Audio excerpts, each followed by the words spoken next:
me? Hi.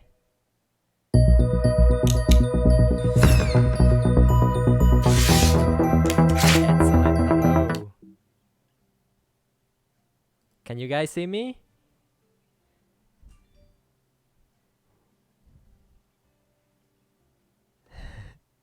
Yes? Awesome. Welcome. Wow, glad to see you guys here. How are you guys doing? It's 7 p.m. here, and well, it has been a long day. Whoever has come from all the Lightbox event and all the streaming videos, welcome. I pretty much know that you are either finishing your day or just starting it. It's like very early in the morning in some parts of the world, right?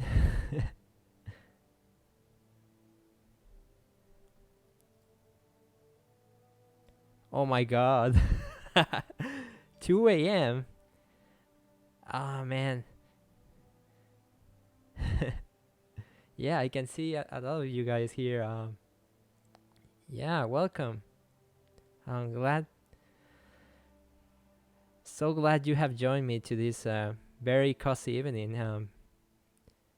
Yeah, I'm just preparing some quick stuff here, and we will be starting soon. We just stream.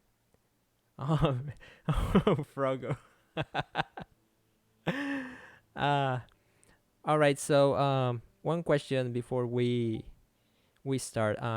So can you guys hear the music in the background? And can you hear guys my voice? So, is there like um any trouble? Can you hear my voice clearly with the back music? No music? Hmm. No music. That's weird. Oh, let me let me guys check just a bit. Huh. That's weird. Yeah. The thing is, I hear music in the background, but I have music in the. Let me see if I can say. Yes. Just trying to set up everything. Oh, should be good there. All right, you hear some music.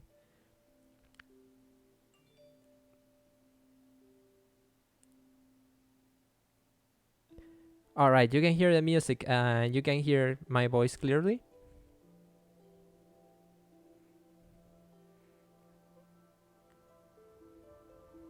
Awesome. All right, that works. All right. So, welcome everyone. Well, just as a presentation, my name is Luis. I'm a character designer and illustrator. Um, I draw dragons. That's pretty much it. What you need to know about me? But just a little bit of background. I am like very new in the industry. Um, Pretty much just last year I got like my first big studio job in in here in Mexico. So I live in Mexico, and I got a job as a production background painting in Cleopatra in Space. Uh, I don't know if you guys have seen it. It's from DreamWorks Animation, and then after that, after finishing that work in studio, for many circumstances, well, as you know, the pandemic has been pretty rough for everyone, and yeah, right now I'm just doing some character illustrations on social media, taking some private commission works, um, and uh, recently I have gotten like a couple of character design gigs, so yeah, it has been like pretty rough for me as it comes into animation jobs. But fortunately, this year I managed to get like my first my first gigs, and so far, I mean, there's like still a long way to go, but fortunately, I have been like very lucky to meet like a lot of good people that has helped me a lot, um, and support me. I hope you guys are doing okay. Um, oh, oh, Dave.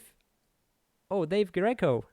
Hi, man. Oh, thank you so much. Oh man, I really love your work as well. I have been in your streams a couple of times. I love them so much. Yeah. The Dave Greco. Yeah, yeah, he's awesome. Check out his work chat. It's amazing. Um, but yeah. So yeah, let's begin with this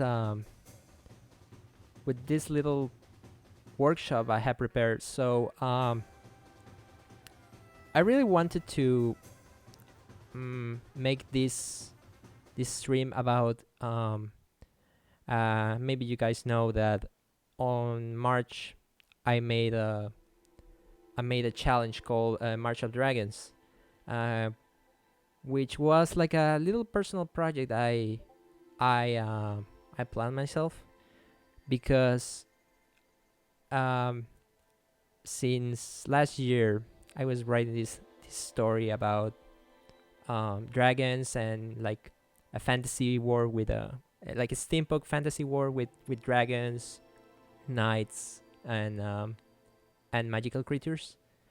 And I felt like I really wanted to explore some of my approach for style, and I felt like it was like a very good chance to try to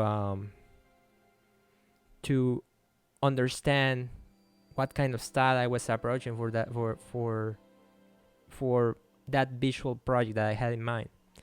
So the reason I made March of Dragons was basically because I really wanted to I really wanted to push myself to make like a very understandable like how did I want to make them look and to explore more ideas and to explore style. And it was like a very good experience because I understand how daily challenges work. Um, as you may has know as you guys know, Inktober is coming, which is usually a month where we do like a daily challenge. And the thing is that being a daily challenge is like it's like kind of subjective because there's this thing about we need to finish these so many notifications, sorry. So let me see. All right. So yeah, so the thing is that we have this feel like for a daily challenge we need to finish this this piece like every day, and we need to post like one daily because I feel it's cheating or something. Like if we doing like if we take like 1 or 2 more days to do that that illustrations. But the thing is that I think you should take your time when it comes to like daily challenges. Like take your pace and take your time to work your prompts and to work like work at your own pace and don't overwhelm yourself because if it's like the first time you're doing like a daily challenge, there is this thing that you're going to feel like very tired and very overwhelmed, and and the truth is that I think you should really enjoy the process that it comes when you do like this kind of challenges. And I think that's one of the very important things I learned in doing these challenges, because as I work each one every day, I started to realize I really wanted to spend more time, because they felt like rush, and sometimes there's like this feeling like um I kind of feel like uh disappointment that, oh man, like I didn't finish this design, and I wish I could like work it a little bit more. But I think that's the decision you should make, that as for a challenge, I think what you should have in mind before starting it, it's what kind of thing are you trying to accomplish with the challenge. And if you're trying to accomplish like being faster, or try to improve my coloring, or trying to improve my design, or shape language, or sketching, or anatomy, whatever it is, I think there is you need to understand that you are not going to be perfect in the first day. Like, you're going to notice those improvements um, when like when you're finishing the challenge, or even that you're not going to notice it like until you have done that challenge like many times. And for me, in my personal opinion, like the last 10 drawings that I was doing, uh I was feeling like, since I have already worked the first 2 weeks with a certain workflow, um my drawing was starting to get faster, and certain things about how did I want my dragons to be shaped, to explore these wacky designs, and like exaggerate things so they can have like some appeal. That I think that those things I started to realize until the end of the challenge. And at the end of the day, it was like very satisfying watching the first drawing of the of the month, and the last drawing. Like and you start to understand uh, what did you improve, and what do you want to do for the next time you do this kind of challenge. And then you start to think like, hey, I wanna try like another style of coloring. And then you start to experiment with watercolors, or watercolor brushes, or wash brushes. And and it's just a matter of experimenting, and it's just having fun, and trying to do different things every day, even though it's like a challenge that had like as an specific like dragons. But you can be free of doing anything you want. And and as I said, it's just a matter of having fun and just explore. But yeah, right now I have been doing pretty much a lot of dragon designs. They're very anthropomorphic sometimes. Sometimes they're like very classical, um, classic fantasy dragons, and I really love to make them like very colorful and like very appealing. And sometimes it is like very refreshing just to try to redesign and try to do some fun art. Like, it's very fun. And right now, I want you guys, before we start the demo, I really wanted to show you guys a little bit of the process that I did, like on Solve the Dragons. So here is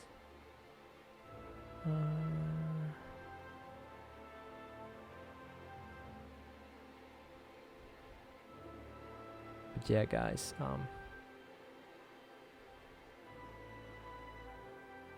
yeah, like the interesting thing about dragons is that there are like infinite possibilities, depending the context that you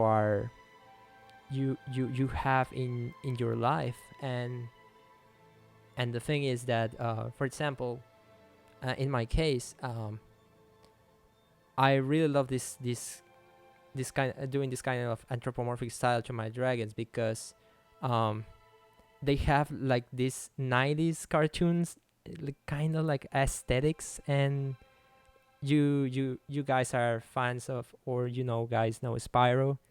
And they have like this charm of the 90s cartoons that you can relate to them. Like, they have that toughness, but at the same time it's like this human quality, and very, very sweet.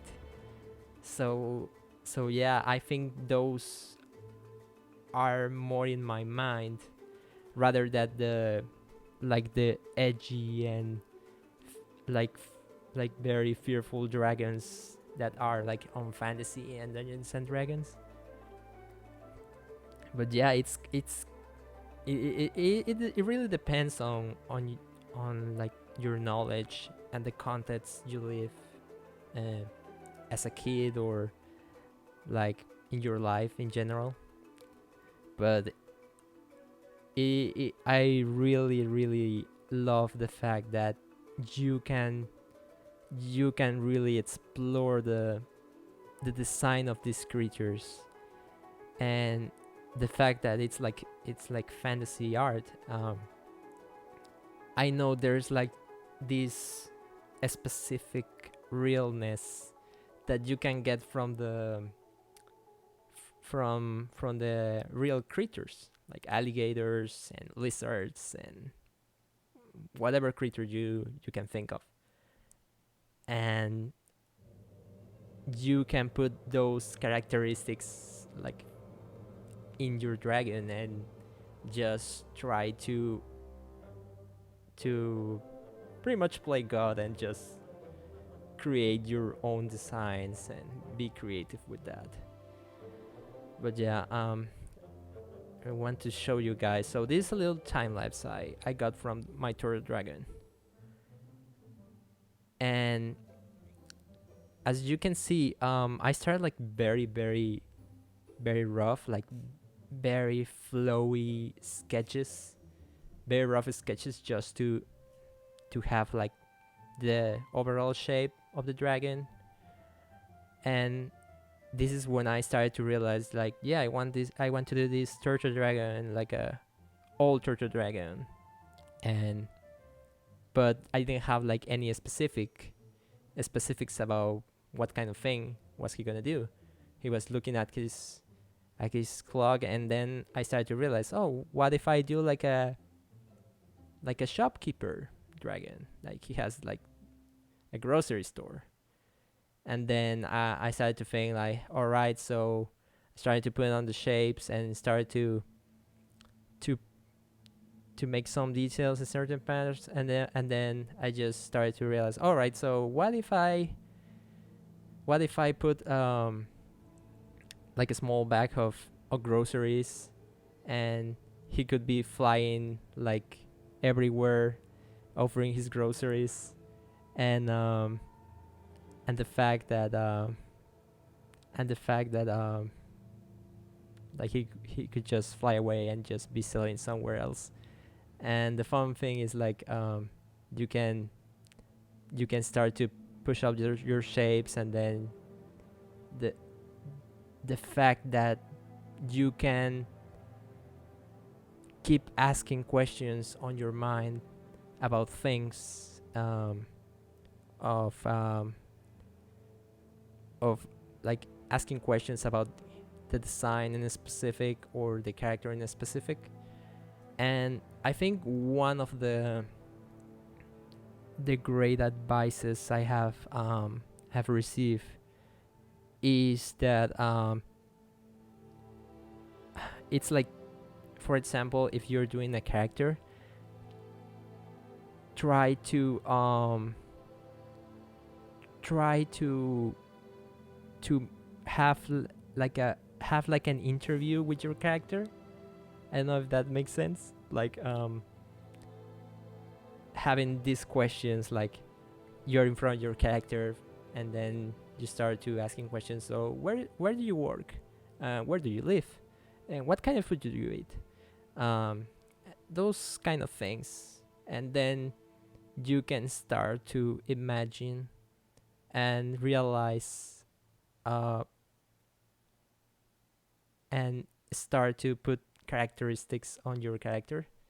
And it has been like something very useful for me as I draw along. So here, I start a little bit with the coloring.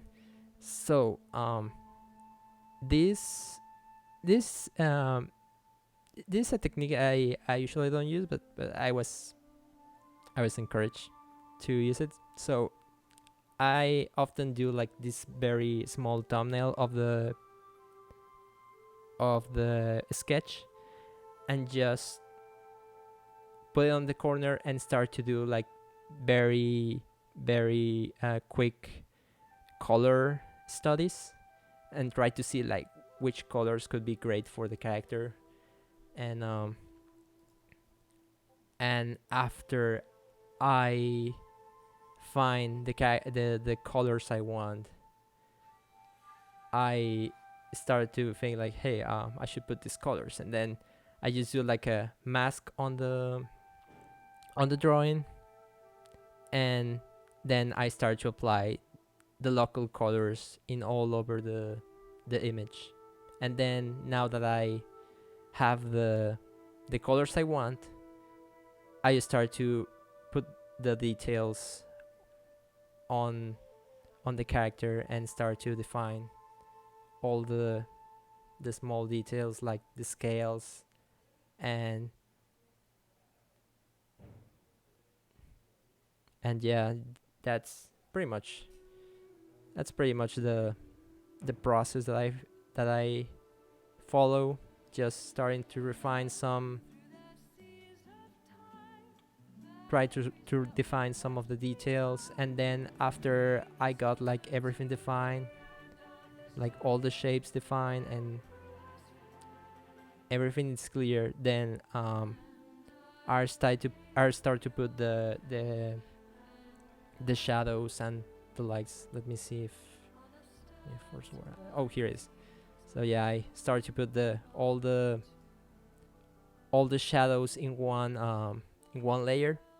And after I got like all the volumes and defined on the character, I just lock the pixels and start to add like different colors on the shadow layer, depending like on what on the situation. Like if the like if there's like some light bouncing from the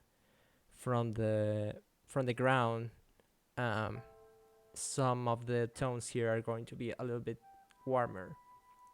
And if I want this to be warmer, then you can actually start to put some contrast, and start to like to vary with cooler and warm shadows.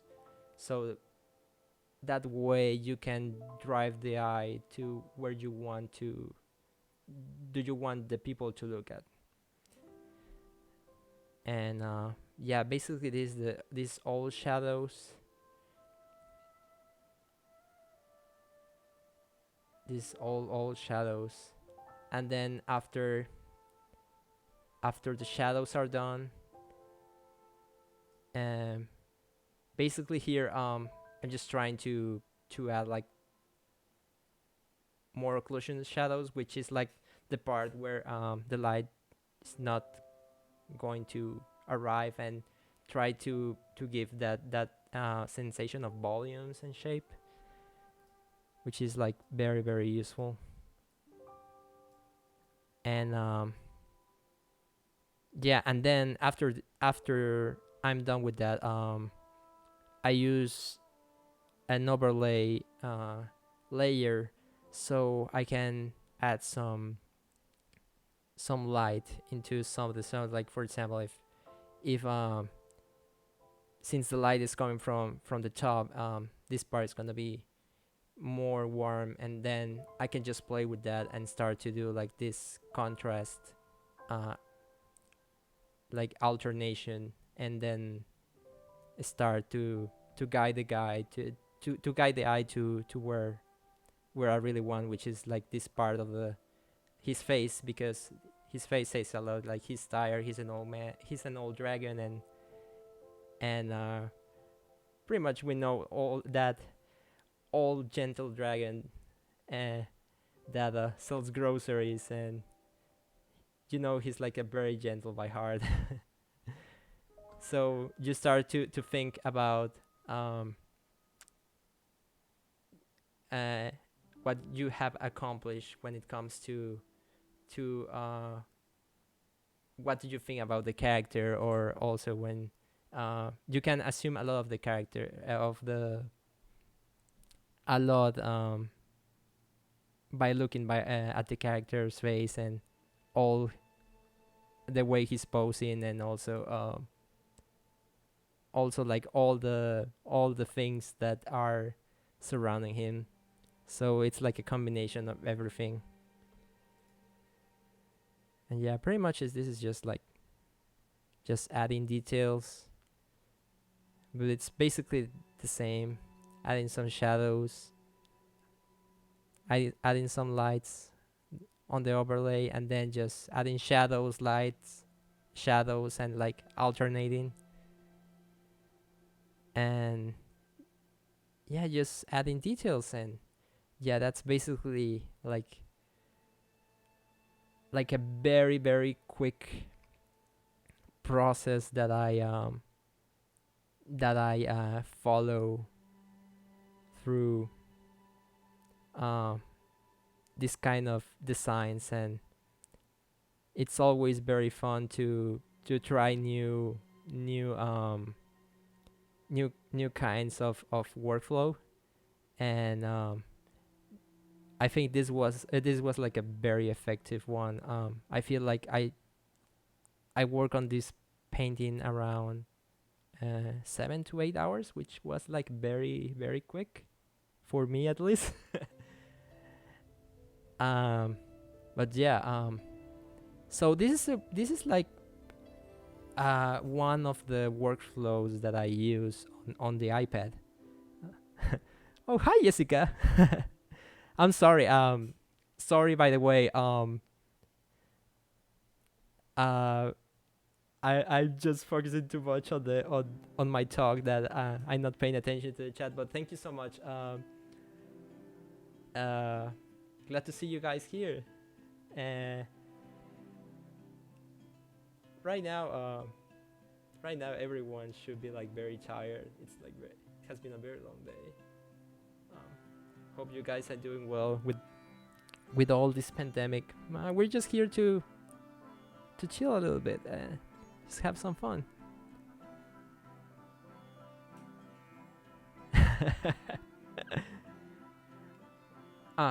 All right. So, what program did I use for this? So I use Procreate for this one. So Procreate is an application for iPad. It's very useful because it has this quality that pretty much if you start a drawing and finish a drawing, you can Procreate saves your time lapse, and you can save that time lapse in 30 seconds or have like the full time lapse time. And this was actually like a full time lapse, and I just slow it, like fasted it up like with iMovie, which is like very very useful. And yeah, I really recommend Procreate. If you guys, yeah, is it going to be available? You mean the this this time lapse or this demo?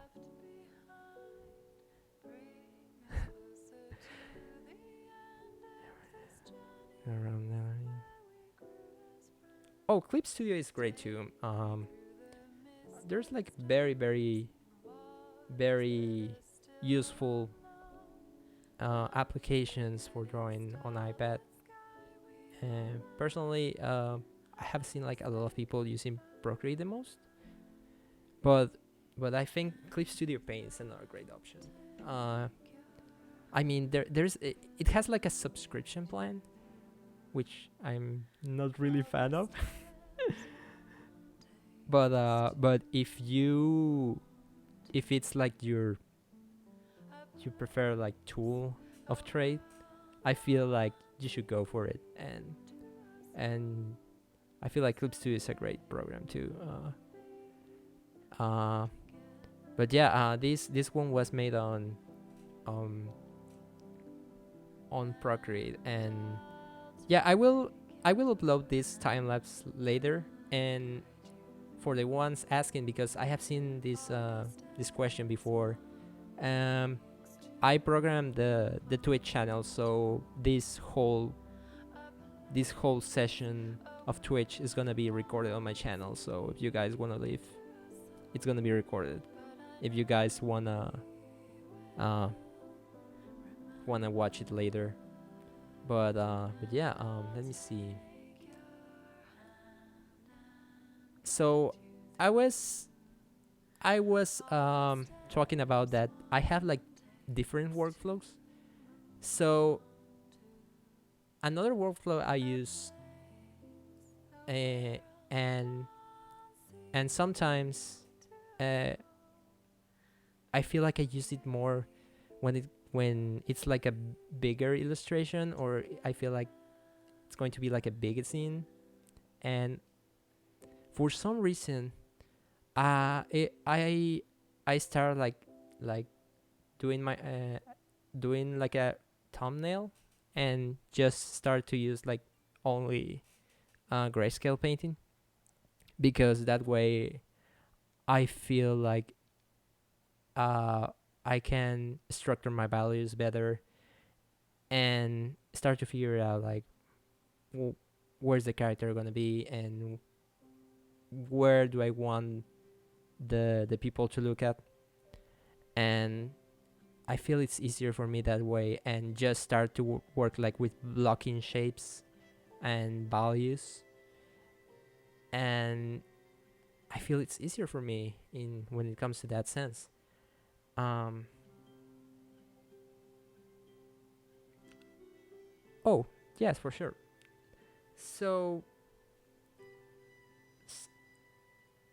so yeah, for example, coming back from to our fellow here. So I don't know if you guys noticed that I started like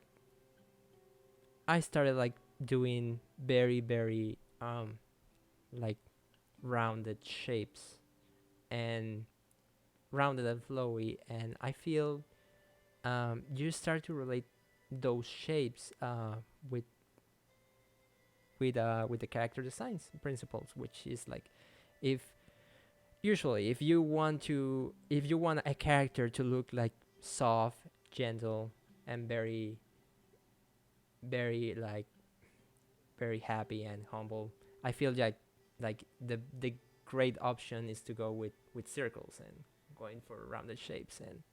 I I feel like I really wanted that in the beginning, so that's why I started to look um, into those shapes first, rather than doing very sharpy or edgy shapes in general. Because usually, uh, if you do a very like triangles and angular shapes on any character or creature, you start to think like, um, all right, so if it has like points and edges, it's going to be danger. It's a dangerous creature, or this character is very dangerous. And I think all has to go with the principles. And I didn't want this guy to be strong, so I wanted to be weak. So I didn't use like any triangles on the shape. So I tried to go more with soft and rounded shapes. And I think that's one of the keys when it comes to designing and um, your dragon. Like if you really want like a strong and very powerful dragon, I think you need to go with very like very square shape designs, and you can start to experiment and try to see like maybe you want it to be like like strong, and but at the same time you want it to be dangerous, like, and then you start to play with those shapes. And that all matters to the to what context, or what's the context of the character, like what are you what is the purpose of the character. And it's all principles, which is like those are like the the fundamentals for character design.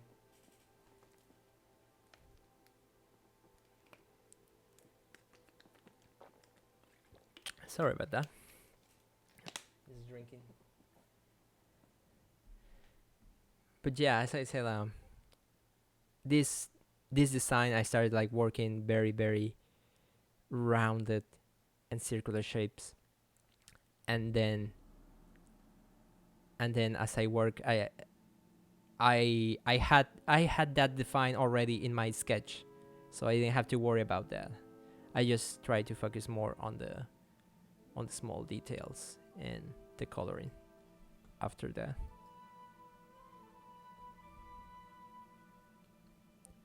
For example, here in this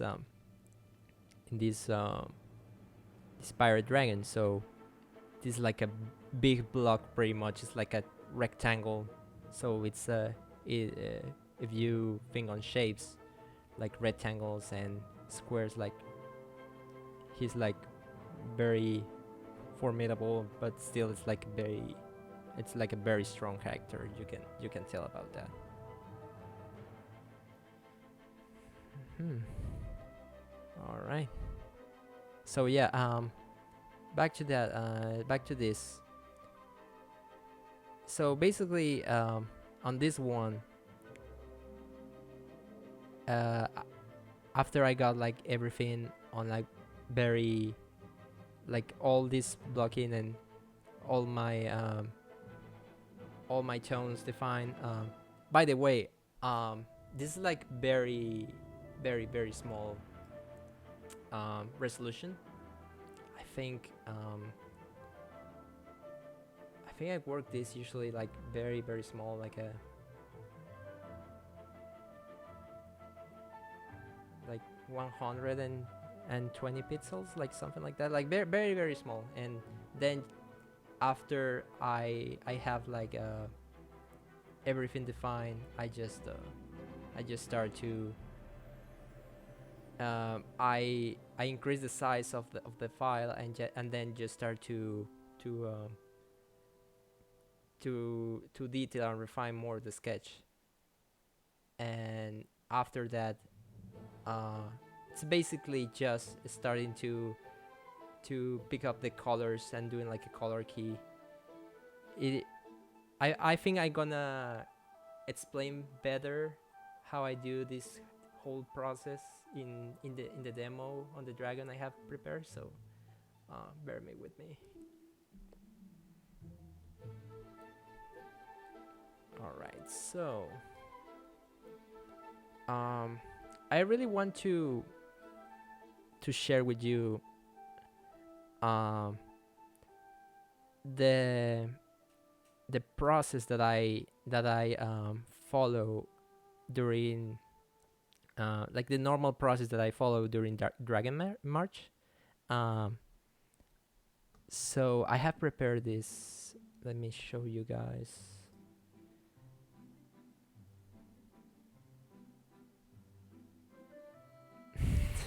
Oh, Donna.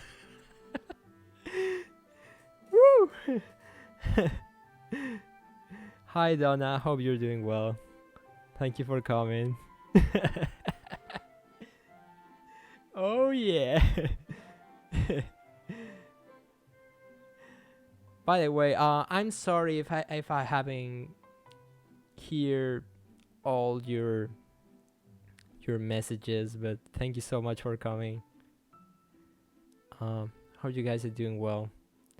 So I wanted to show you guys how how do I work the prompts on March of Dragons. So like there's usually like a daily prompt and whatever it is, and at the beginning I was doing like all right, so I have this prompt and I have this whole bunch of words that I have in mind around that word, and then I started to drawing, but but there was a time that I just like stop. I couldn't, and and thanks to my friend Taran, who you guys know Taran, um, he told me about organizing my ideas. So this is kind of like a mental map I have for like how usually ideas work.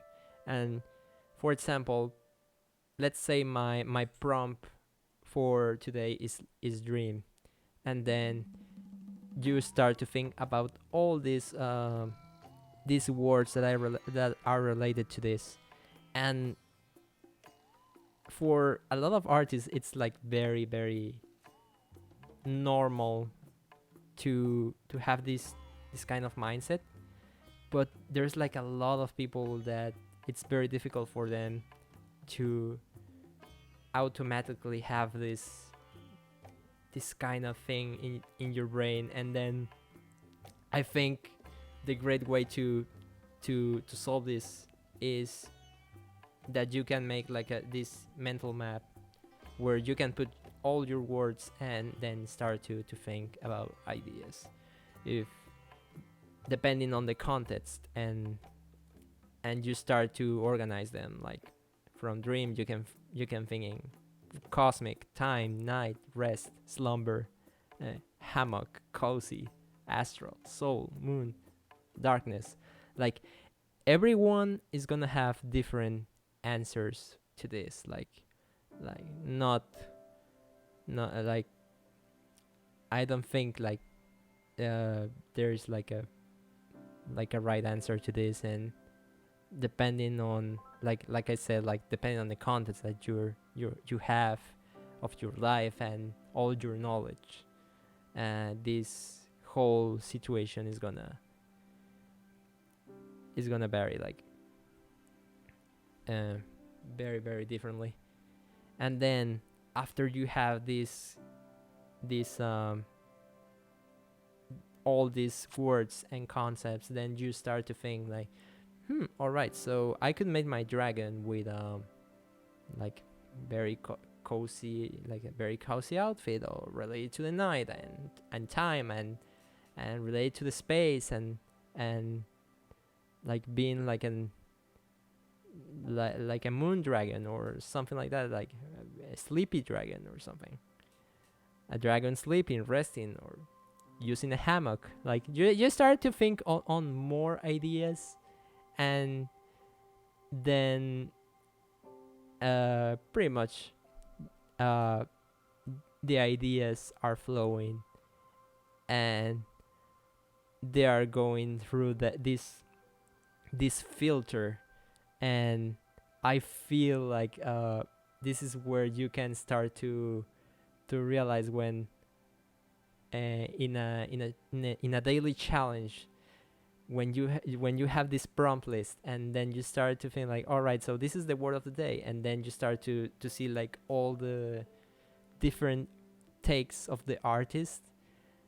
It's the same prompt, but the the like the execution is different, and you see this whole variety of styles. And uh,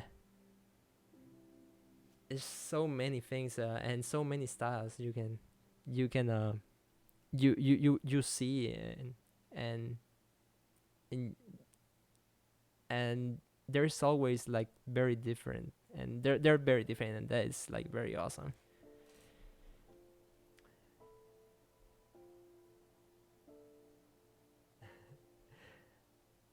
It's fine, it's gonna be recorded. Thank you so much for watching. Yeah, it's very very helpful. And the thing is, uh, there is certain times that you're gonna feel like you're stuck, and you're not going to know about that problem, or you're not going to get like a lot of ideas from that problem. And I feel like this is a great way to just unlock that block of sometimes we're blocking and with doing art. But yeah, after you have like this all ideas, then I what I usually do is go to a mood board, which is like I start to Google images, and then I just start to think like all the colors, the mood, the mood, since the mood board is like the mood of what I want to do with the character. And then I start to think about all the previous words, like sleep, night, like what kind of things are related to night, what kind of things are related to cosmic, and to cozy and soul and moon and night. And so I started to think like, all right, so time related to clocks. And then you start to realize this cool I believe this is Prague. So this is a Prague clock. It's like the Prague clock tower. And then you start to to look for images of space and other creatures that you want your your dragon to be very very close to. Like, for example, if you relate to counting sheep in when you're sleeping, then you want to put like some sheep features. And those are kind of like the those are like very very we're not going to have the same ideas, uh, and that can give you that uniqueness to your dragon design. And start exploring shapes now that you have like a real creature you can base your dragon. And there is also like many things you can start to add to your design. And after you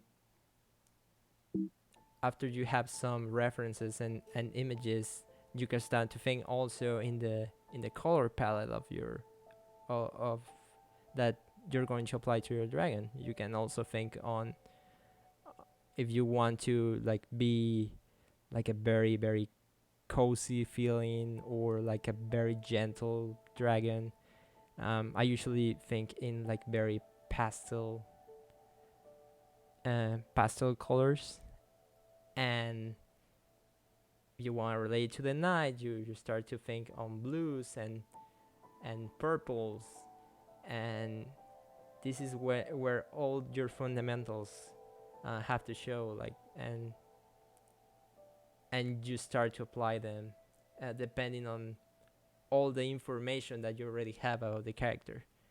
And after you have all this, then I can start to warm up. And this this actually when I start to realize, all right, I have all these concepts, I have all this information and words and everything, and now what I start to do is like doing small scribbles, uh, and this is a thing that it's very fun because you, well, for me, I usually work very small with this.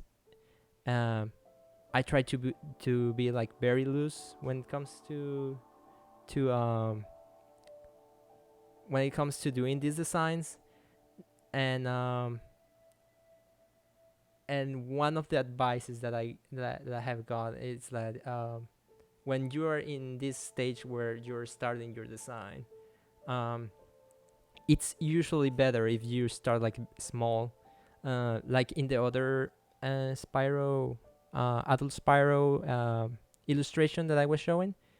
I usually s- start with a small canvas, but and in this one, I usually start like very small and start drawing and doing scribbles of the general shape of the dragon, and then uh, I really don't worry about the details, because if I start the details too soon, I feel like the piece is gonna be like overworked and the design is not going to be like very interesting. Like, uh, if you start too early with the details, you will probably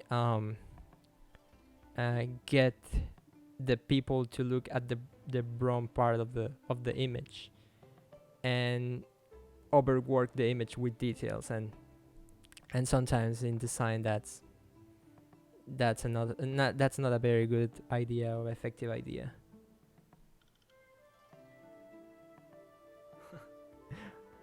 Hey guys, thank you.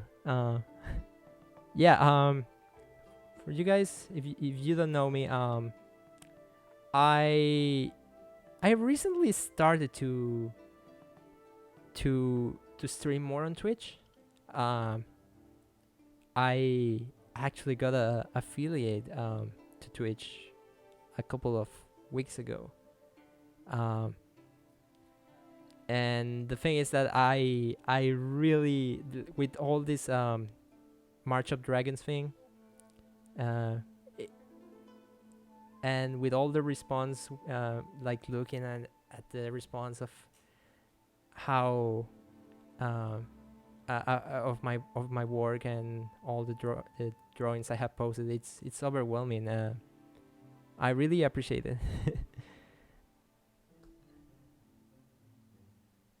Oh, by the way, I'm I'm also not afraid of you guys. All right, so I recently released the like a PDF art book on my store on Gumroad. Um, is it's pretty much the compilation of all the 31 dragons I drew on March, and it has like these little nuggets of information about some of my process and some of the sketches I worked before doing the final illustration. And yeah, it was very fun to put a if if the book uh if the PDF does well, pretty much I'm gonna do like a physical version of this because it was a very fun experience, and working on those designs and doing the prompts was super fun, super fun. But yeah, getting back to this, So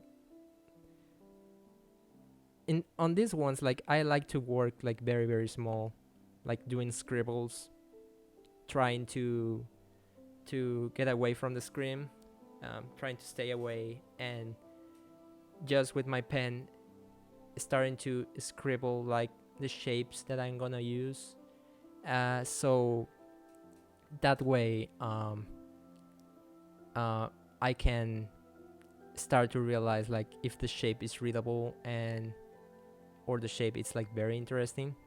And by the way, talking about design aspects, I decided to go like with this very sleepy dragon, and but he's very lanky, very very thin, but he has like this astral power form in which like he's a very strong, and as you can see, I try to go for a very very noodle dragon, like very thin, very lean, like trying to make like very curvy shapes. And when he releases his astral form when he's sleeping, um, he becomes this strong and powerful astral projection dragon. And then I just started to play like with some of the characteristics of the dragon. Maybe I started to think like, well, if sh- uh, if sheep relates to dreams, I can put him like with some sheep horns, and or I personally relate with dreams, butterflies with dreams. So what if I just draw him with maybe trying to simulate his wings as a chrysalis when he's sleeping, and then when he's on his astral form, he has the whole butterfly, um, like wings extended, and those thoughts and design options uh, came from this whole mood board research, and from organizing my ideas from this. So um, when I started to do this uh, on the daily challenge, I my my work started to go faster because my ideas were like already defined, and I I already had like a clear vision of how everything was gonna go. And at the end of the day, I feel like even if you do this whole process, I don't think um, I don't think all the designs you do in a challenge are going to be good, because I feel like there's this like certain urgency of feeling, no, this design is not gonna work, or this doubt of, no, it's gonna fail, or I think you should really this is I think that's part of the challenge. Like failing is part of the challenge, and that's how you start to realize about the decisions you take, and also um uh start thinking like I could have improved this. and and after you're done with your challenge, then you think yourself, all right, so start to look back, and then you start to realize, oh, I will have make this decision different, and this one. And then that's when you start noticing like, I have improved this sense of design and decision making when you are doing it like daily. And that's part of the I think that's part of the process, and you start to improve that. And I think that was like that was the most um like that was like the best feeling when you start to look back and then um start to realize your mistakes and say like, oh, I could have improved this and this and this. and that's part of growing. And that's why daily challenges are like awesome, because you start to improve that way. And it doesn't matter if you take more than a day to do a design. If um like for example, I think March of Dragons, I finished my last dragon before April 14, which is like half of April. So it's like, I mean, if you're having fun with the challenge, just keep doing it. I mean, if you're doing a challenge in October and or you want to do in October or something, and it's past November, then oh, it's already over. Like I'm not gonna do this, and just not stopping doing it. Like no, just keep doing it. Like it's part. It's like part part it's part of the fun of this kind of challenges.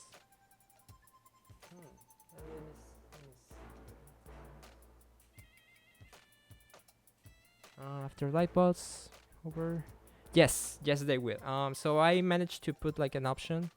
Um, so if you guys uh, can uh, stay to watch, I will put the recording is gonna be available. So if you guys wanna go to sleep, yeah, I totally understand that. Like, it must be like 2 or 3 a.m. in some part of the world. So.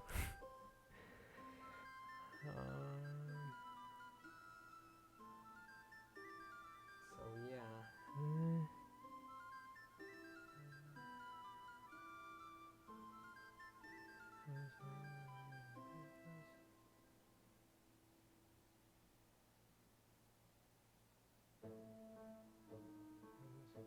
I'm just reading some questions. Sorry.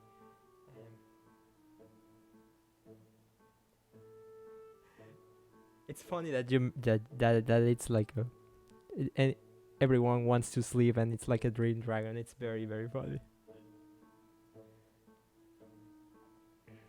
Oh yeah, by the way, it's Spiritfare's soundtrack in the background. I tried to have like some very chill music. I don't know if it was a good idea for those who are watching this like in the middle of the night. I should have put like some energetic kind of music.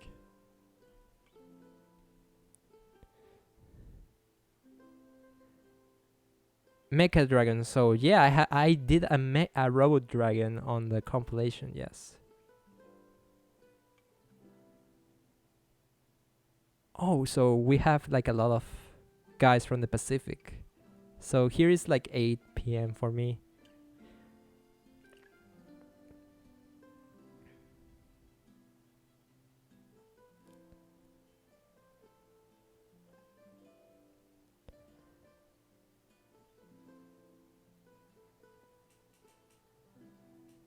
So for J Monster, I really don't know if this is the answer you want, but when to get like this kind of list for your concept, it's just matter of relating. I guess it's just relating the words and just from all the knowledge you have start to relate those words, because usually when we structure a sentence, we usually have like very like a lot of ideas, and just note them and start to think like, all right, so this concept relates to this and this and this, and then everything starts to come together, and then you can generate this start to put like this these ideas, and just start to search for images, and since you have like all this visual gallery in your mind now, and all these references, then you can start drawing properly, and not just relying like in your imagination, but having like solid concepts or words that can help you to build your design. So yeah,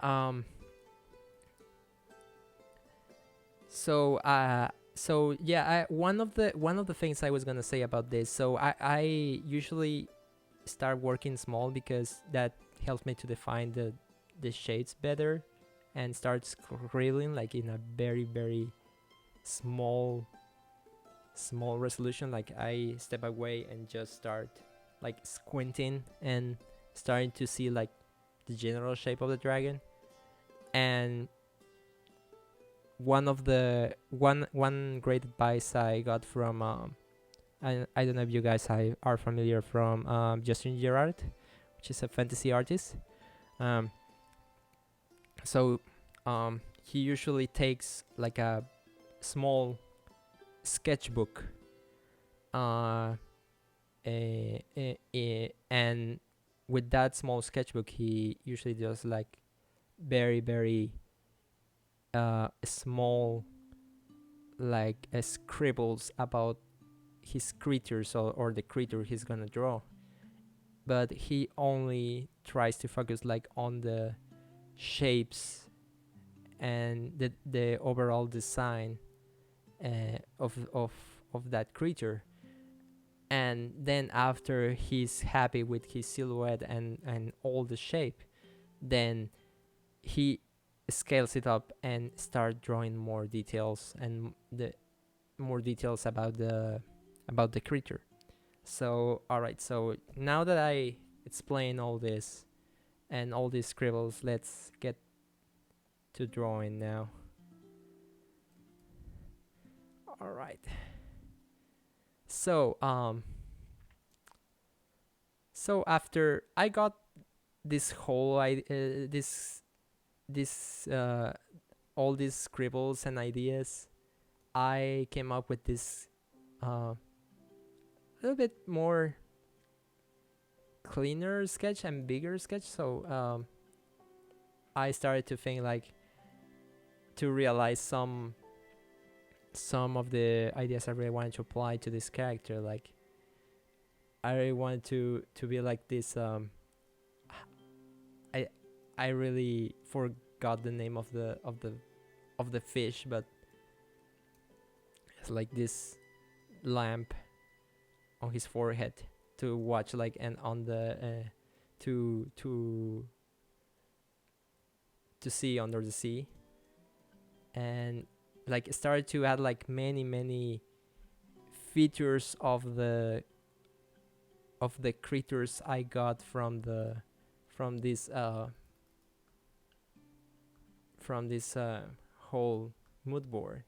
Started to get some references, and since this kind of fish looks like very very astral, feeling like a ghost almost, so I don't know why it came to my mind like this fish looks like almost like a ghost if you looks transparent and very very creepy. But I'm not going to take that creepy element. I'm just gonna take like some of the design elements of his maybe his transparency and the light that he possesses on his forehead.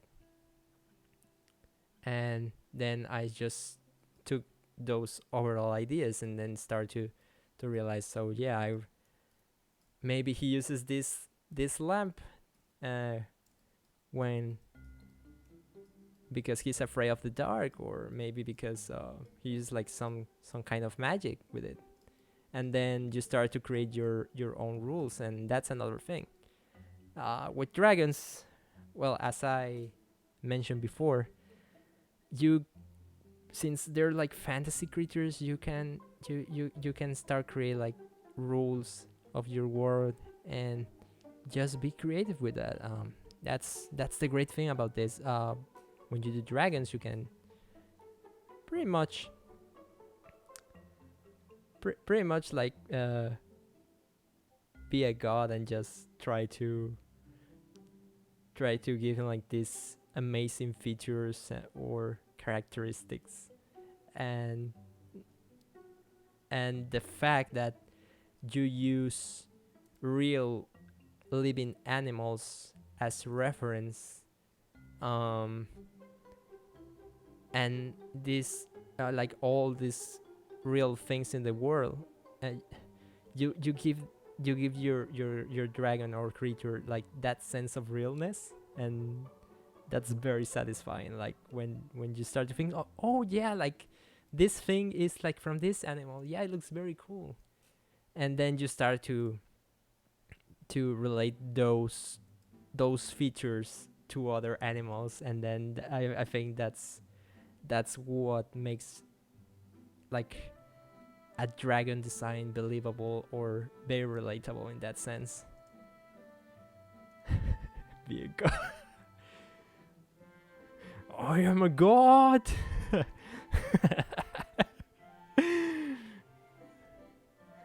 so yeah, it seems like this fellow is like very very deep into slumber, and for some reason or for some strange magic maybe, he's projecting this very powerful and strong version of himself, like an astral version of himself, uh, and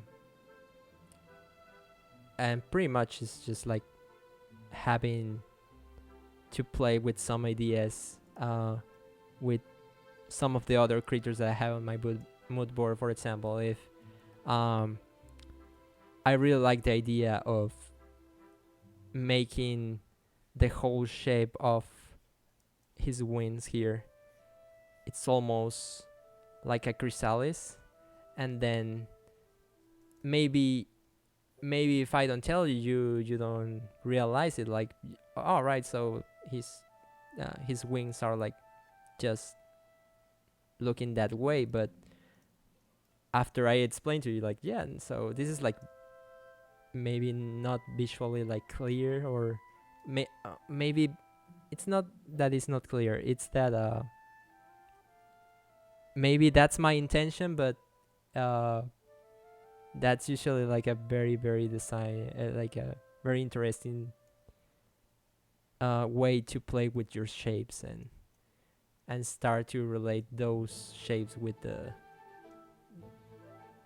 with those ideas we already had.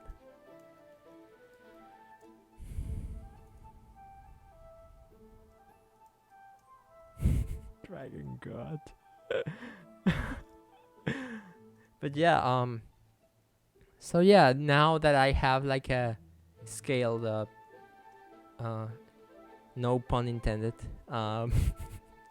and scale up sketch, now I can start to clean it up a little bit, and then after I clean it up, I'm gonna start I'm gonna start with the coloring. So if you guys have any questions while I work this, pretty much the talk has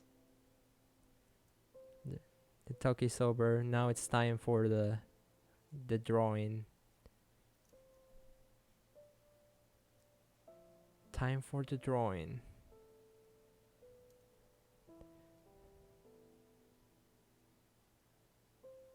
It's a way to make your painting have the right look. Oh, that's a good question. Actually, I'm going to explain that right when I go to the coloring part of this. But yeah, blending colors is like it's I think i it's more of just have you like choosing your the right colors at the beginning, and then and the fact that they complement to each other and they have like a very very nice relation.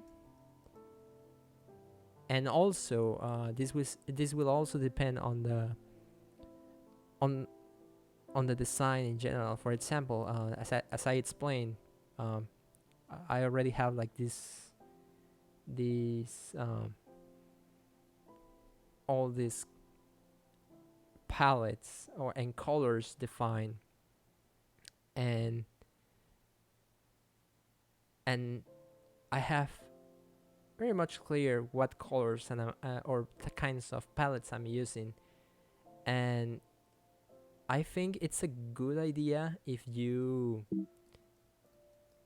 start before like starting drawing your colors on your character. I think it's a good exercise just to maybe sometimes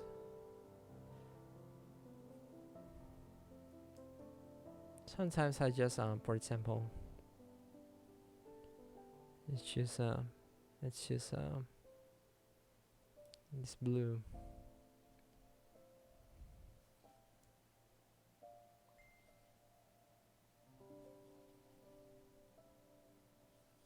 And okay, you have this color, and then you start to see like what color could it be like good with this, and then you start to say, let's add some purple. And I think one of the one of the easiest way for me to blend colors is to use like a airbrush first, because that way you add like this whole variety of gradients in your in your in your colors, and then just start to use the pick tool, and then just add another color. And if you want to add like another color to them, it's just slide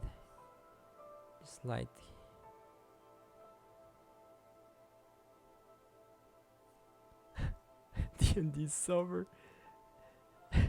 Hey Clara.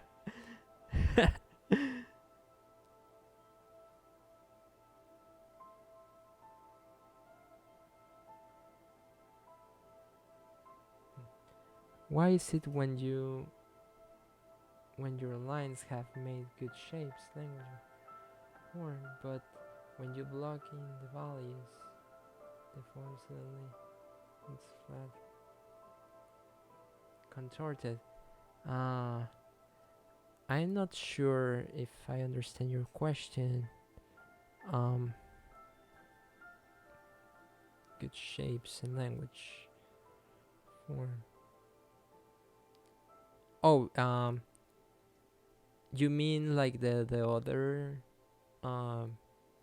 other painting I did, like from the Adult Spiral one? Uh, if that's the case, it's because I use a different workflow. That's a totally different kind of style of painting I use.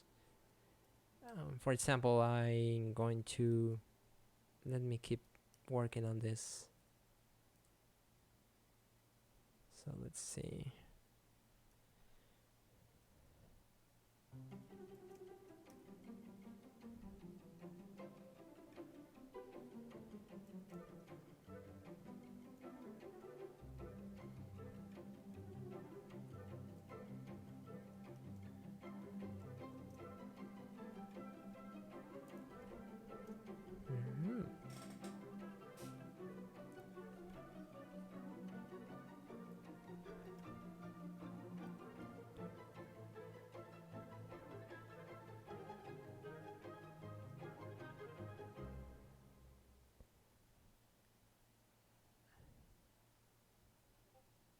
So I will explain a little bit about how my shapes are defined after everything. Like, so I have this whole shape already. So I'm just gonna clean up a little bit the lines, and then after that I'm gonna pass through to the coloring process.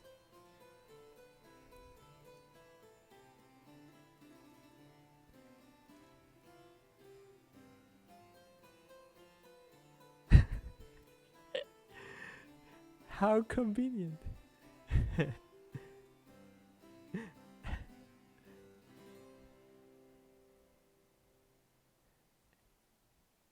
feel the ads are coming. Why my new art book? It's fresh, has dragons in it.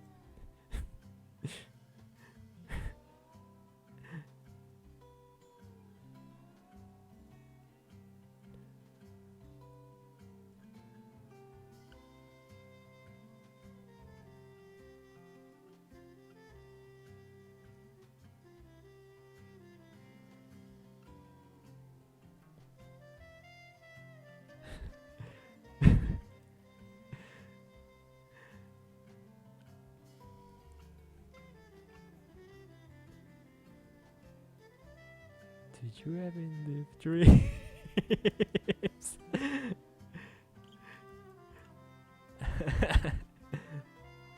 That is a great question.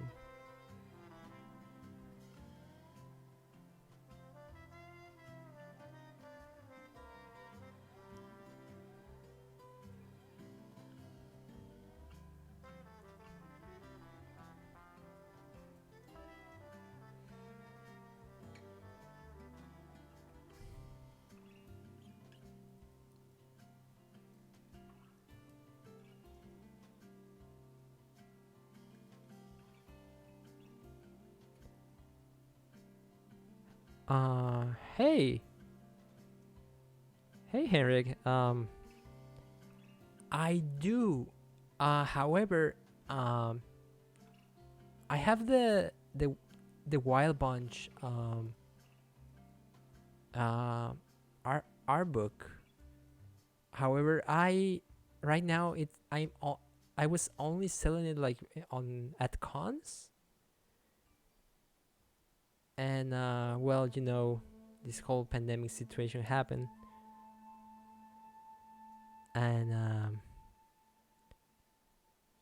and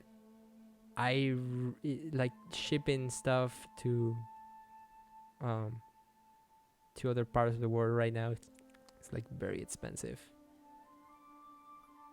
Um, but yeah, I do have uh, that art book is actually like available on my Gumroad shop as well on PDF. But yeah, like as for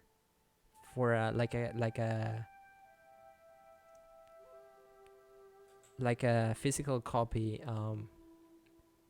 right now.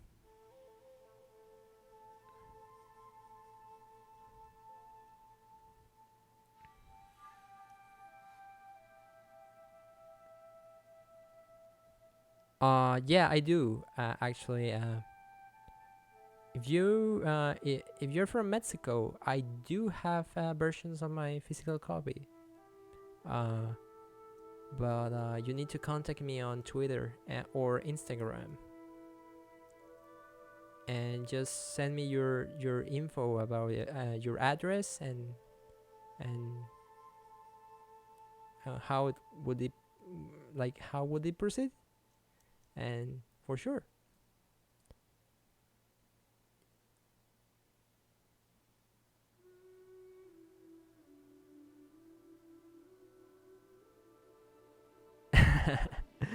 It's fine.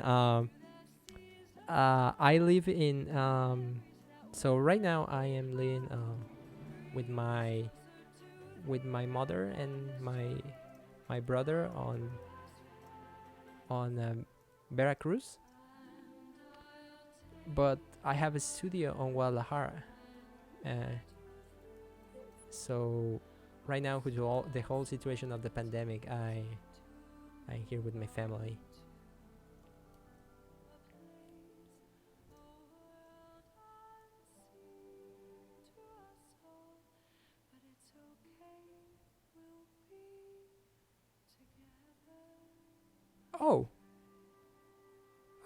Well, that's great. If I mean, if you're good with it, I can send it to him and a physical copy to him. But yeah, the thing about shipping internationally, it's it's very complicated for me right now, especially because like all my physical art books are in my studio, and pretty much I haven't been there in a while. It's been a while since I was there.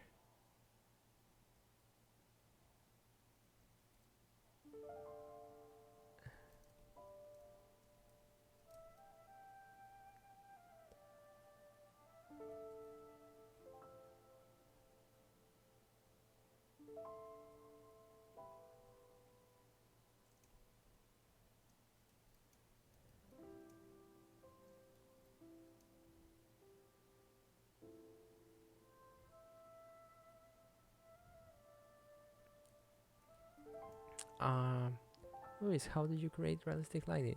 The muzzle of your dragon in the banner looks very good. Oh, thank you. Um, as for realistic lighting, that's one of the things that you need to study is like your fundamentals on color and light.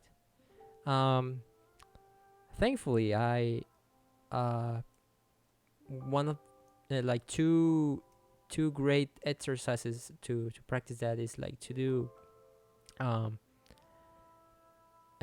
plein airs, and for example just try to do studies of, I don't know, certain part of the choose like a certain part of the day, morning, afternoon, and just look around your house, and just do like a study of that of a particular object, and try to study the things that are happening with that object a certain at that specific part of the day. um, those studies help a lot, and also there's like a lot of things happening in the sense that there's like scientific explanations about like what why light behaves certain ways, uh, and I think the best source for to learn that uh, it's uh, it's with James Gurney's Color and Light. I think that was like one of the first books that I got about color and light. Is oh yeah, yeah, there we go. Yeah, James Gurney's Color and Light. It's an amazing um, Bible about how light behaves certain ways, and and if you read specific things about what kind of light do you want to to study, and then you do like actual studies of photos, or for example, if you want to if you want to learn more about afternoon light, or like or forecast lighting, like if there's like clouds, or why or for example, I don't know, um if it's like a sunny day, it's like direct sun, then how the objects behave and everything, and then with that knowledge, then you start to realize why those things happen, and then have a better like understanding. And I think that's, and then just practicing it, and that's that's basically the way I started to learn and figure out things. uh, it took me time to start to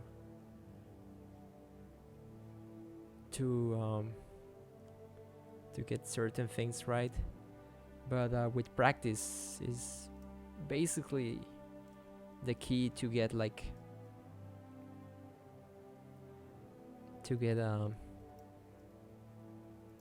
like improving on your light.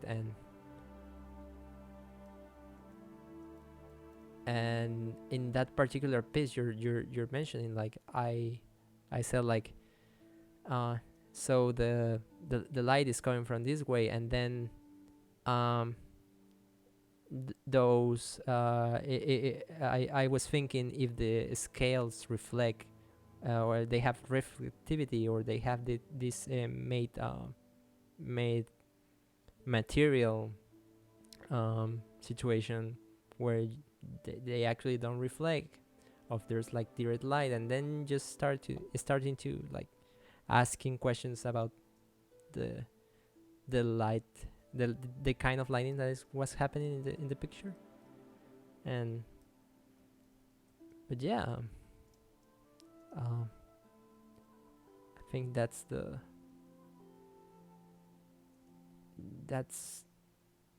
answer for that question. I hope I answered it.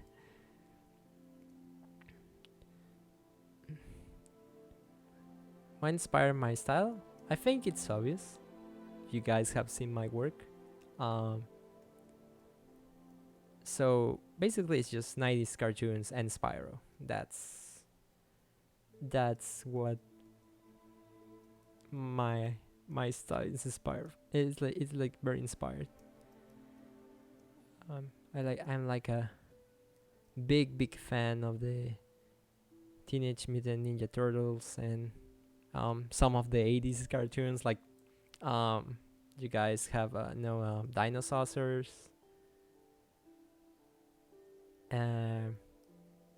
also Thundercats, from the 90s, the Street Sharks as well.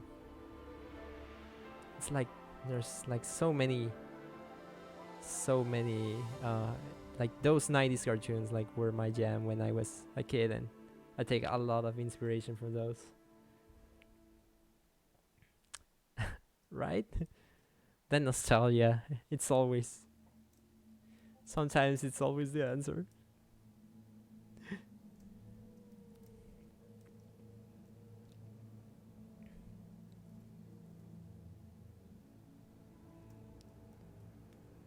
Yeah, 90s cartoons were just great. Yeah, like but not gonna lie, like um I know they were cheesy, they're not like the best, but still they were like, I was a kid and I thought like they looked pretty cool and everything. And the funny thing is that I like the recent cartoons have been like very good as well.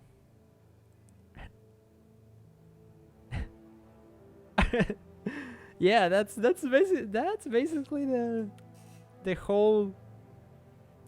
If you could define the 90s with a with a with a sentence, I think that would be like, remember kids, don't do drugs and eat your pizza. That's funny.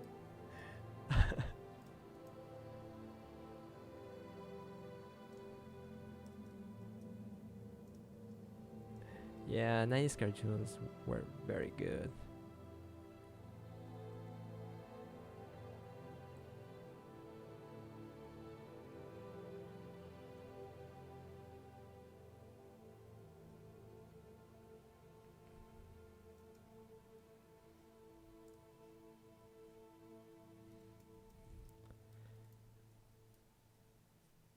By the way, guys, I know probably the schedules say that it was gonna last like 1 hour. I think everyone has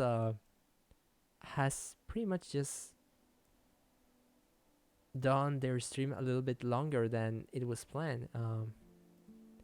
Because I said like, no way I'm going to be able to do a complete demo in like 1 hour. It's like it's impossible for me.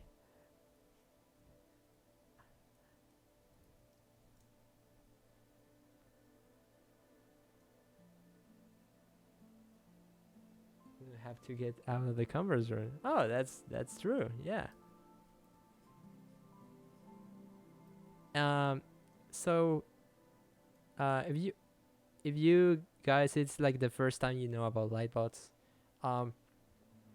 When this whole pandemic thing hopefully finishes like next year, I really really recommend you to go to Lightbots. Um. Like uh, going to Pasadena, because my God, it was like a one of the best experiences I have ever had in my life.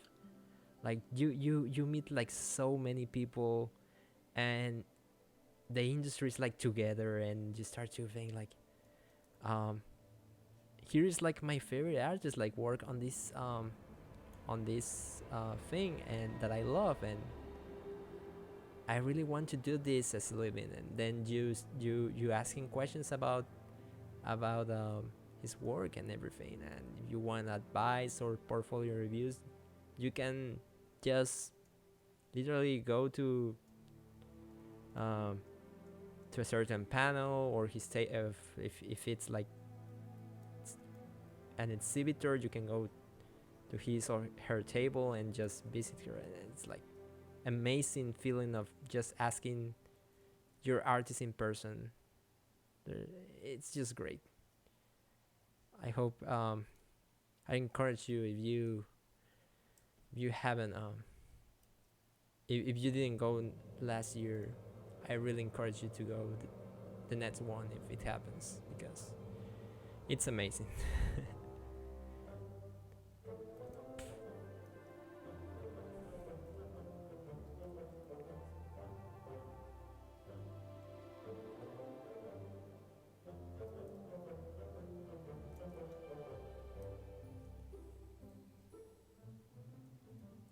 I'm trying the horn here to be like a I don't want to mix with the neck, so I'm trying to make the shape clear here. I'm trying to make this arc like this, and basically it's going to come with from his skull here. It's part of his skull.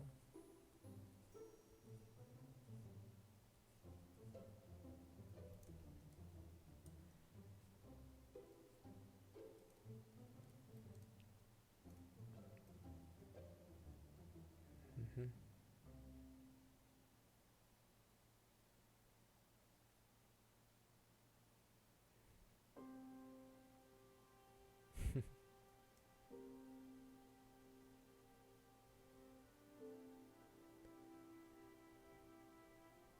Yeah. Yeah. Unfortunately, for some people, they can go for certain situations, but I feel like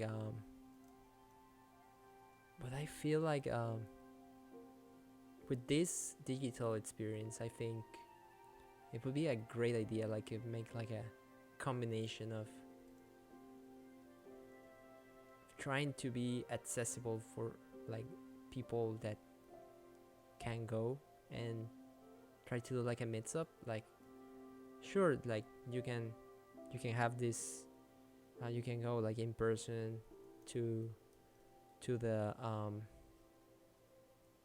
to the convention center, but at the same time they could manage to have like certain panels like online and be able to watch them like from distance. Like that would be like a great option. Now that we know people is very interested, and this community is like massive. You guys have witnessed how big the creative community is. and how active has it been like this weekend. It's like very it's incredible to see to see like all the people on Discord like posting for portfolio reviews or critique. It's like super, it's great that artists are like getting encouraged to ask their favorite artists like about their work and what do they think, and start to, and I think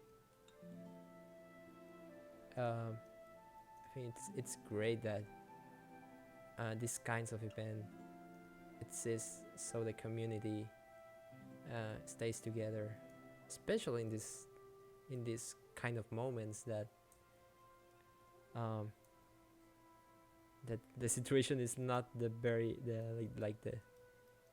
the best one.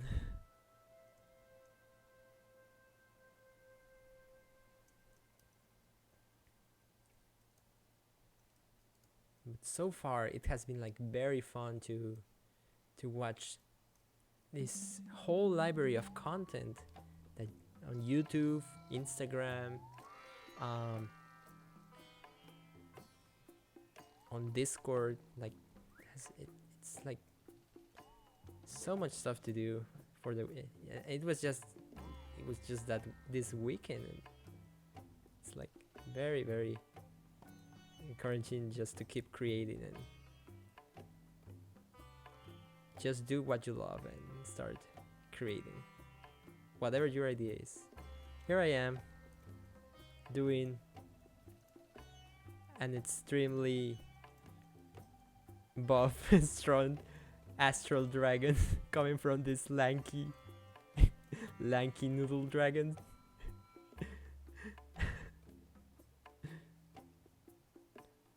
Last year, all right, so I believe for the 3 days pass it was I can't remember, I don't remember if it was, so since I bought it like in it was like a pre-order kinda. I think it was like I can't remember, it was 120, I think. Yeah, it was something like 100.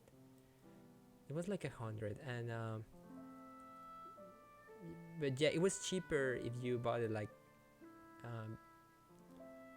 before the con started, and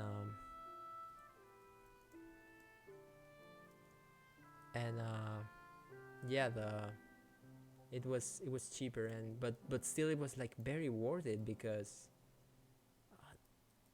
believe me, I didn't do a lot of stuff that I really wanted to because there was so many things going on. Basically, what is happening right now, like maybe there's like a talk happening right now, but you can have like 2 screens at the same time and then just open 2 windows and just start to watch them. It's like super convenient in that sense, but at the same time I don't know, there is a quality about the fact that you can just be there on the room, on the talk with your favorite artist, and then you ask a question, because sometimes you can do that on this kind of platforms, especially when it comes to YouTube, and well, since Twitch is like more user friendly, and we're not as much people here, so you can guys ask me whatever you want. These kind of platforms are like very useful for this.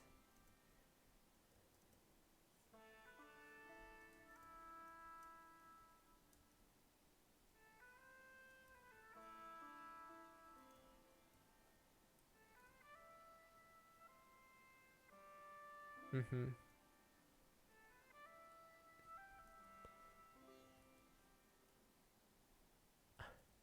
Um, yeah, I mean, for the price, it was great. It was a great experience for me. But I think it depends on what you're looking for. Um, for I think for that for my situation, I really wasn't looking for anything. I was just looking for improving my work and trying to get some contacts um, and some portfolio reviews, and also meeting some friends.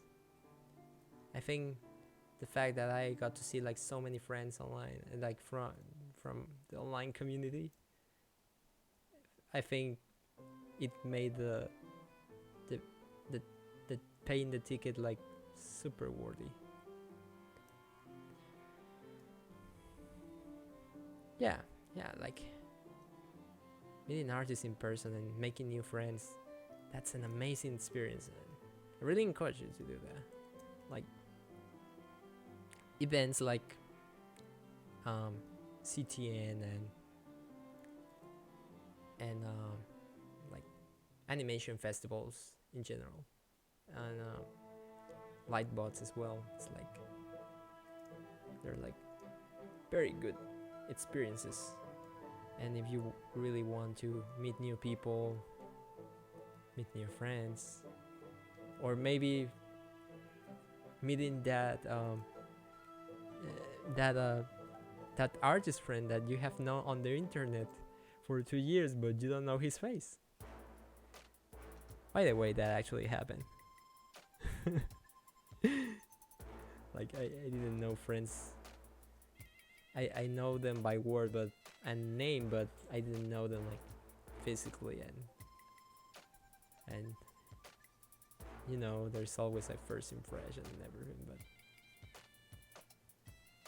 it was like a very different experience. It was great.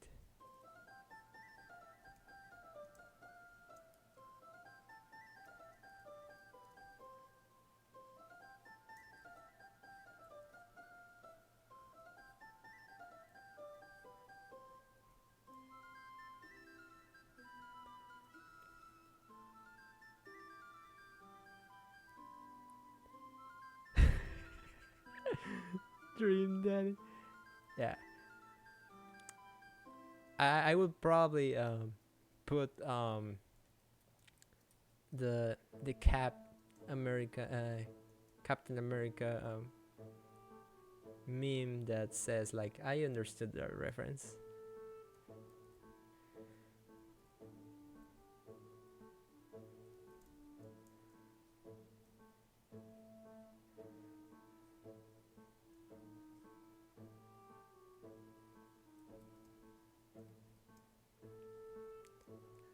And to be honest, I'm really not going to define this guy as much because at the end he's an astro dragon, so uh, he's gonna have like very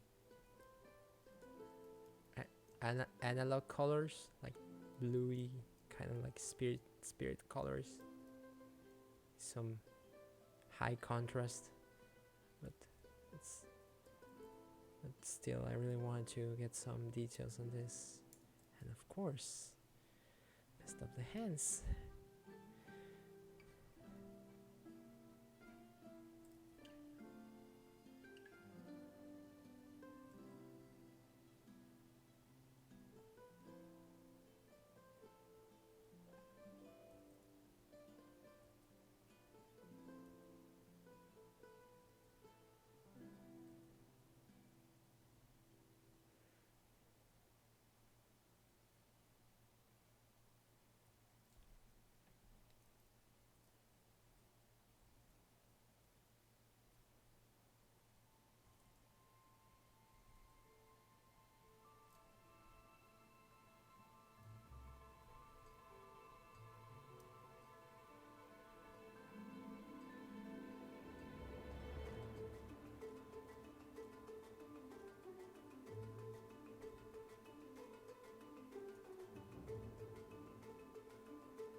Oh, yeah, actually, yeah, glad you guys, glad you asked.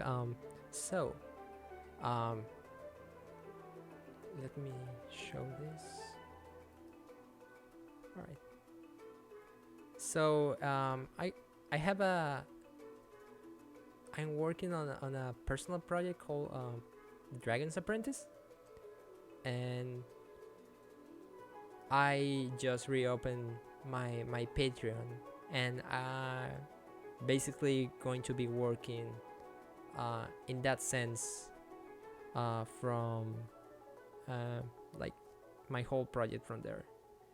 And yeah, it's like I'm very excited because I I already have like this story work on, and just write like ideas about it. And yeah, I really want to start working on that as a personal project, and just start to build up like all the visual gallery and start to create the world, because I haven't been able to work fully on that because I have been trying to focus more on trying to look for freelance jobs. So as for now, I like this is like one of the main uh, projects I will be working on, like this personal project. And uh, um, I as for a little surprise thing, I actually designed some dragons for some some for like some shorts, animation shorts for Latin America Cartoon Network. So you're probably gonna see them around. I would probably put the link when they are like on when they upload the episodes. But yeah, I'm very excited about it. Very excited. And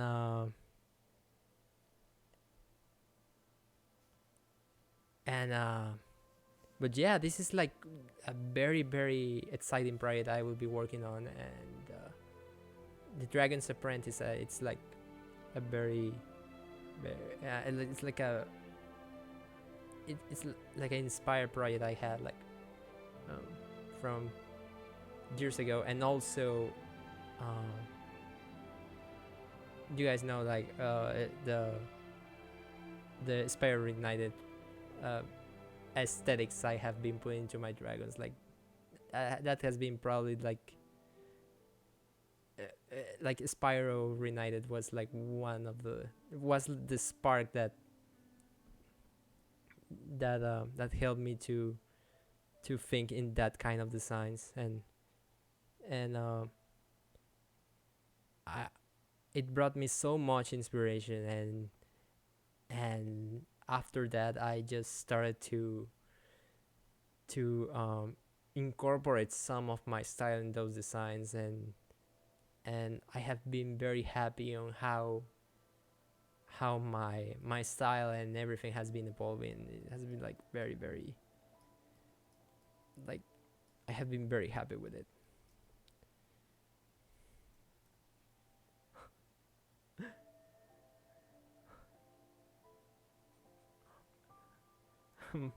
Thank you so much, Mike. By the way, Mike just link my Patreon there. You want to take a look?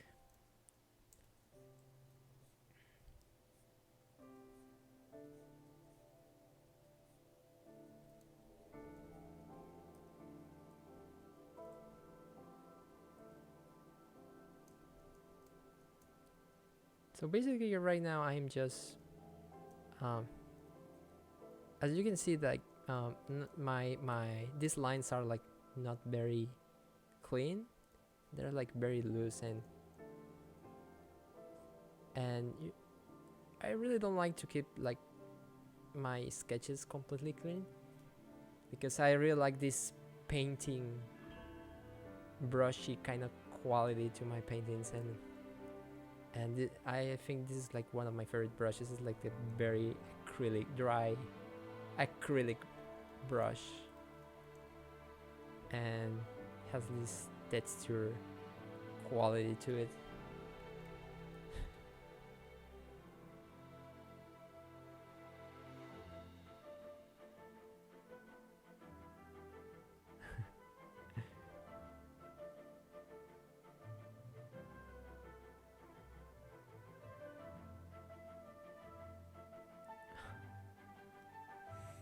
Thank you so much. Oh man, I really really appreciate it, man. Thank you. Thank you so much. Yeah, like this is what I love to do. Um, like since I was a kid, my my mom has like all this had like this all this biology and lithographies of animals and books, and I really love to draw like the sea creatures because we live like very close to the sea, and also the fact that I play like trading card games, and it's specifically not Yu-Gi-Oh. I play Pokemon too, but I mean, um, there was like a there was like an exclusive card game in um, in Mexico and also in South America called Myths and Legends, and those like the cards, the monster cards were like creatures, myths and legends from certain part, like I don't know, medieval times, and I don't know, myths and legends from I don't know, from Europe, or for the Nordic and Nordic culture, or the uh, I don't know, Asian culture, whatever. And and I think it was like a medieval uh, pack that caught my attention, and I looked like this awesome dragon illustrations and started to realize like how cool, like I started to really like magical creatures like fairies and goblins and dragons. I don't know, something clicked with dragons and started to like dragons a lot. Imagine lizards that can spit fire, and then you start to find out like they don't only spit fire. Sometimes they spit, I don't know, like they have fire breath, or lightning breath, or poison breath, like, and then realizing like all these things were like made up, but then you start to think like, so they're making these things up, but that's because like these are fantasy creatures, and then you start to create your own creatures, and that's that's the magic of creativity. You start to you start to create these creatures that exist, but if you design it like properly, um you design it properly, then people are gonna think like they're believable.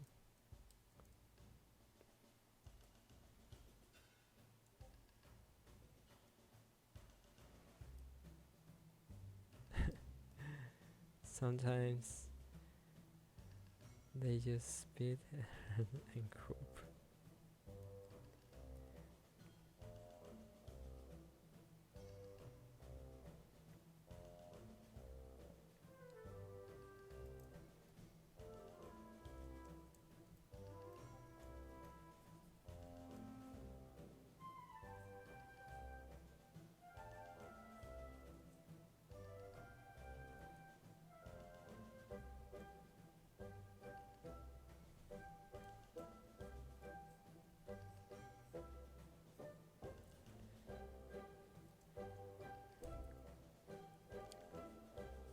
Hope you guys are doing good, by the way. Um, right now it's like 9 p.m. here. 9 p.m. and usually it starts to rain at this time, but today it's like it has been like sky clear, so I'm very glad. I really didn't want to having an outage in the middle of the stream.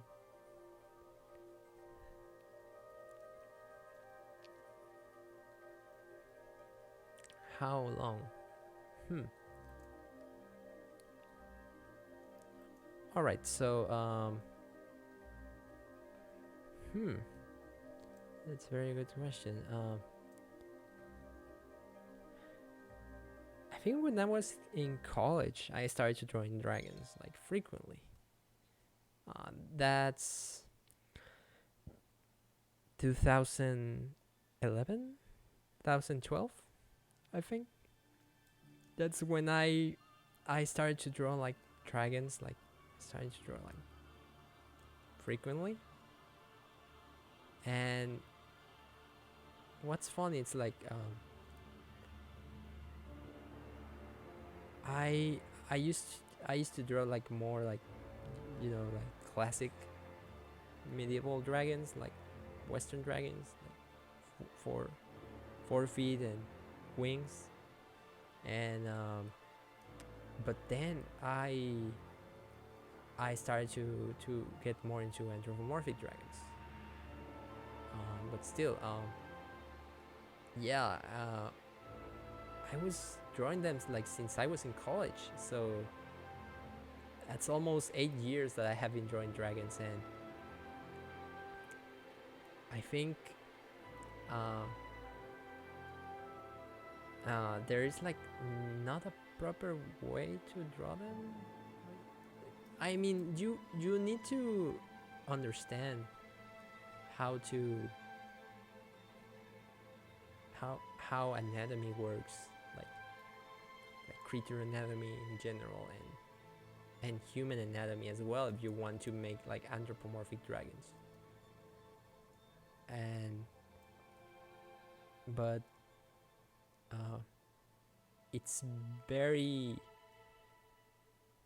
important that you know your fundamentals, and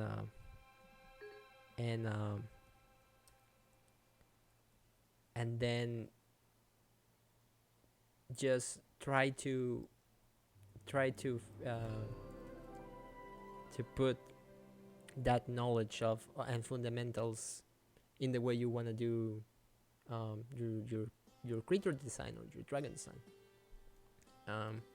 If you want to go with a more like the four legs and beast-like dragon, then you should study more into horse anatomy or dog anatomy, because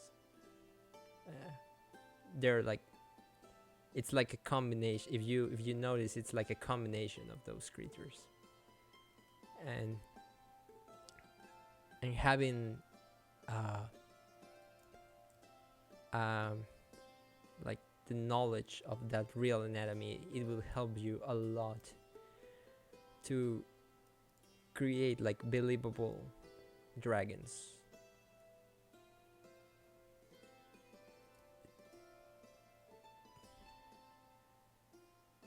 Yes, I think I say a lot. I think a lot of things. um the classic it's the classic situation. And and if you guys were in if you guys have been on Nicholas Cole's stream, you will he has been saying eat your vegetables. And and it's also the sense that you need to know your fundamentals and before going to the sweet dessert. And what's happening to Siri? Has been capturing my voice like 3 times already. Eat your dreams. Siri is like, you need me?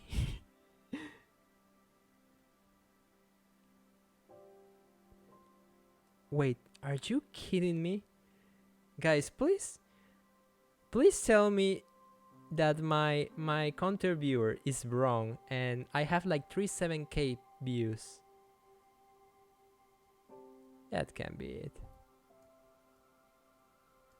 It must be malfunctioning.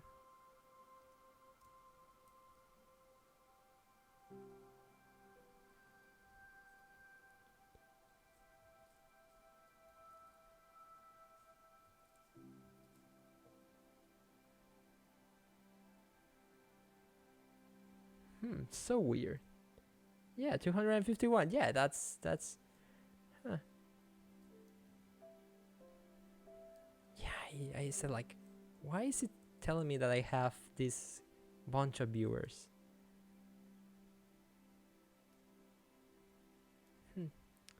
Oh, there we go. All right. Yes. Yes. Yeah, so viewers is like 250. Yes. Yes. Maybe it's that is the like the counting on the people that has visited my channel. Yeah. Sorry guys, I still figuring out I'm still figuring out how Twitch works. And I'm probably gonna do more streams, yeah, because uh, it's actually very fun and very chill. It really relaxes me to work like this. And it would also be great if if we could just share like, it's always nice to talk to people while working as well. And which reminds me, so if you I haven't put the bot in the Twitch channel, but if you join my Patreon, you will also join to the Discord server, and I will have that Discord server to share like art, and also do like art talks and very very very chill like voice calls, and so we can share art and stuff. You know, it's always like have some nice conversations about this and stay creative that way.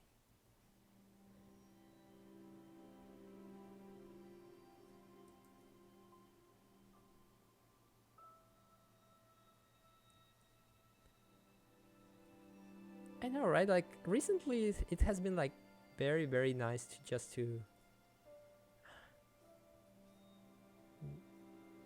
to draw and talk to people while you're working. I don't know. I feel it's very therapeutic for me. It's like very relaxing, especially in these times when we need to pretty much stay at home all day working, and you if you have like nice talks like while you draw, it's like very calming for me.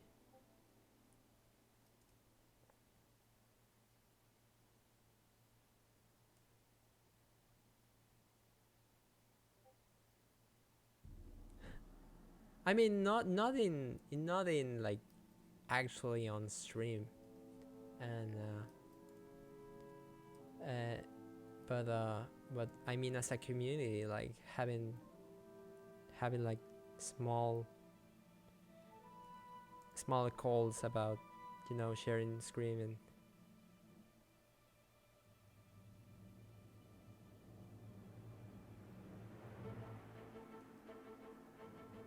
what is your policy on people drawing your dragon?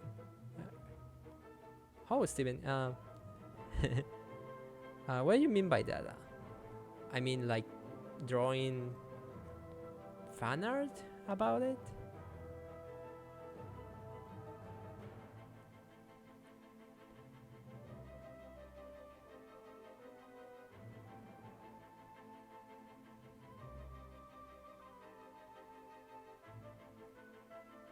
I mean, for sure. I have always think like drawing fan art is like it's one of the greatest ways to to get an audience, because uh, you usually draw fan art of things that you like, and then you start to attract people that loves the same stuff you do, and sometimes you just try to do redesigns or trying to simulate the style, which is like depending on whatever you're trying to accomplish. And it's like, yeah, I mean, fan art is for me has been like it's a very powerful tool, but at the same time I think drawing fan art like all the time can be at certain point, I don't know, something. I find myself like, all right, I already did like enough fan art. I really want to work on my original ideas. I find the fan art like a double-edged weapon, because, well, I know fan art is like very fun, but um, sometimes it's even more fun just working on your own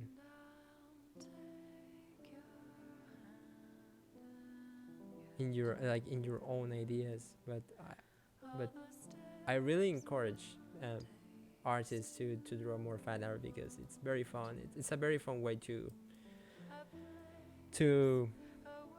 uh, to sometimes when you're like have like an art block or something, I feel like it helps you to just make that the art like flowing again, and I don't know, it just feels like it also feels like a very nice way to practice things, since you can do like a reinterpretation of this character, and just everything it's already there. You just need to like try to put this different vision, or if you don't want to do that, just draw the character like as you would like to draw it. Do you think Twitch is better to stream than YouTube? I honestly don't know. I have seen people streaming a lot on YouTube.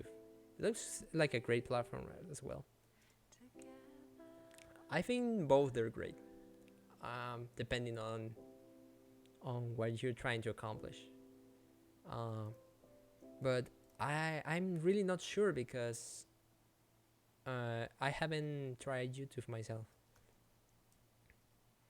But as what I have heard, that people that uses YouTube, they say it's very good as well.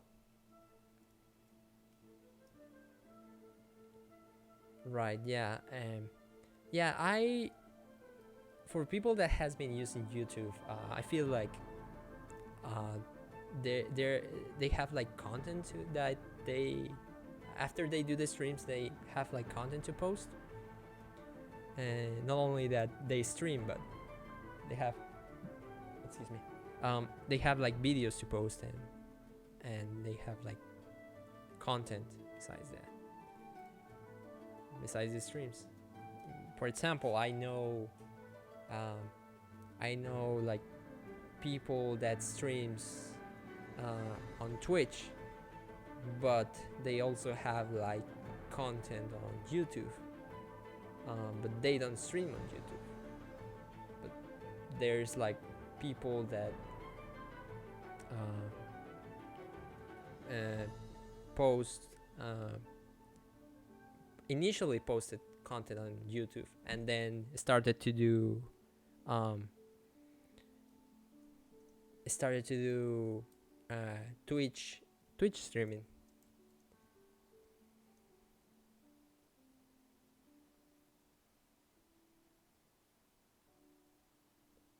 Yeah, exactly. Yes.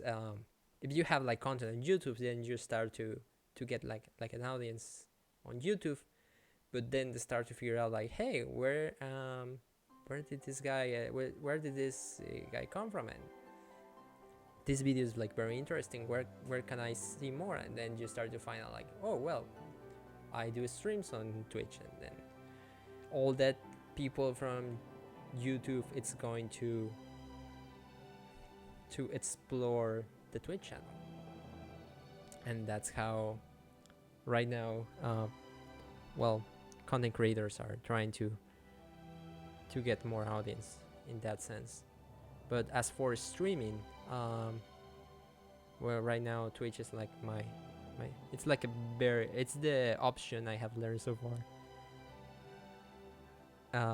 It will be nice to try YouTube just to see like how it works, but for now, Twitch has been like a very very good option for me.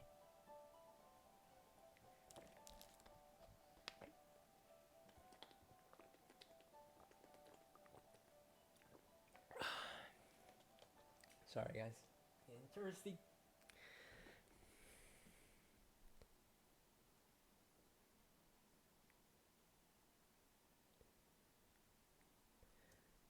Yeah, I wonder.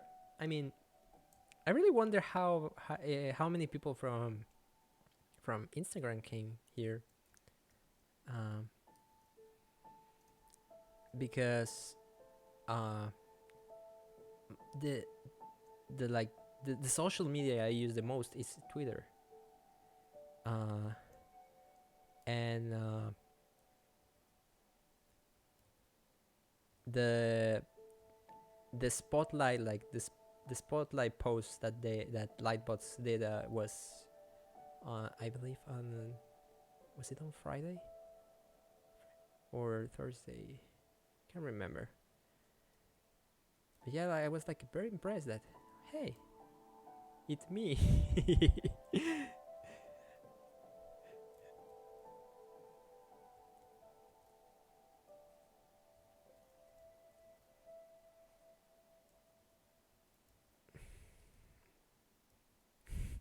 It's me.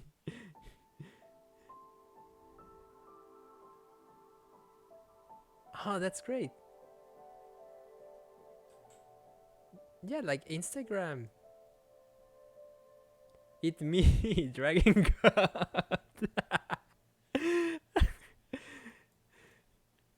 It's me, Dragon God, Luis 2020.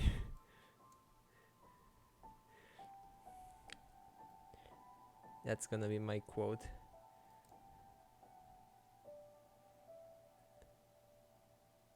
Oh, Theron.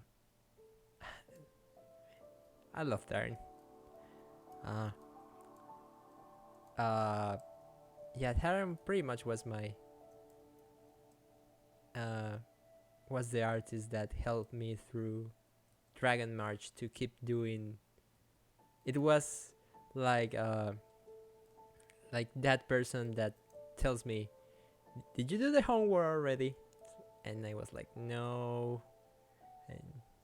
and he's like, do it now and start doing it now, because Terran's like a very dedicated artist, and he does like these amazing and quick illustrations, and that is because he does like 3 or 4 challenges a year, like monthly challenges a year. So yeah, guys, if you really want to improve your art, um do monthly challenges and do them like completely, because I am pretty sure if you start doing them frequently, you're gonna see a lot of improvement.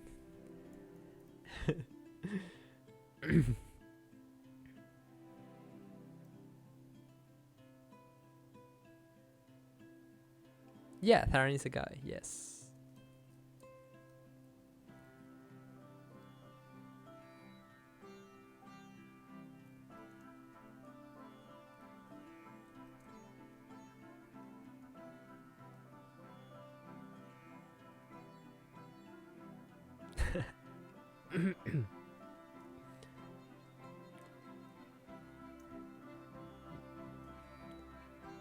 Theron is a great person and a great artist.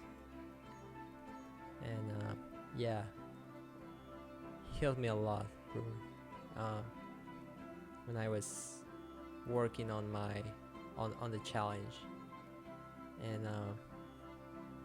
and the result is right there, on the art book.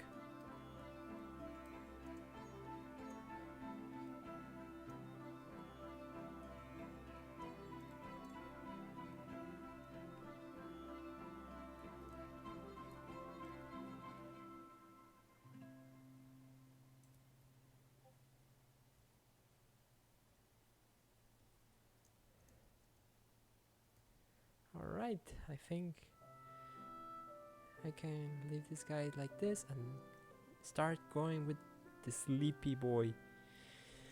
Sleepy boy.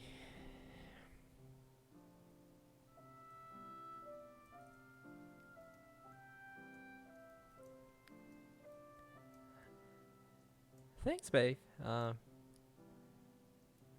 you're doing good as well. Thank you so much.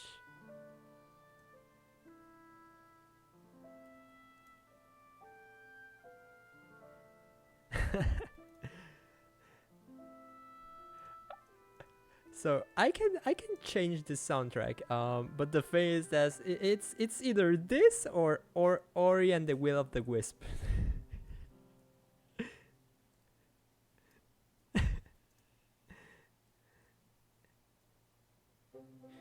Is that a JoJo reference? Man, I hate that meme.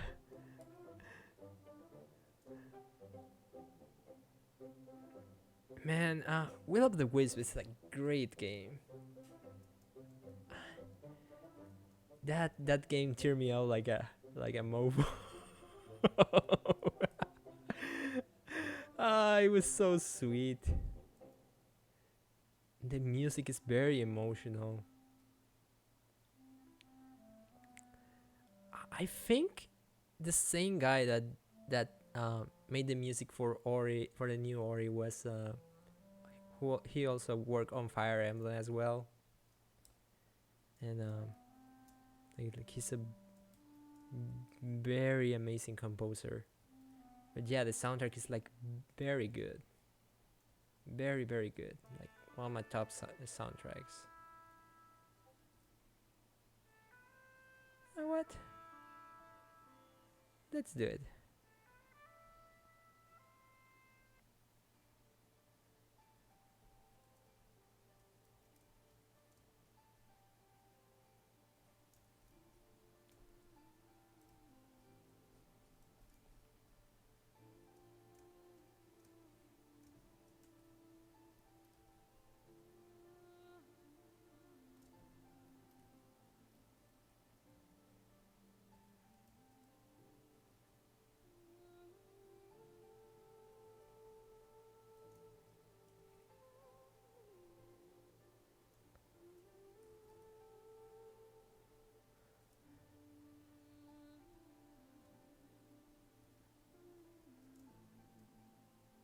By the way, it's Spiritfire and Ori are like the favorite games I have played recently, and funny how those two games are like either spiritual and dream related, and there it's like it's not a coincidence, right?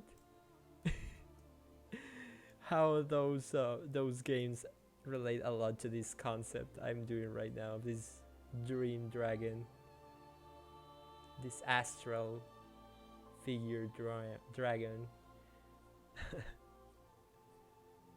So I feel it's the kind of the right mood, even though I feel like the chat is already asleep after after half having finished like half of the sketch.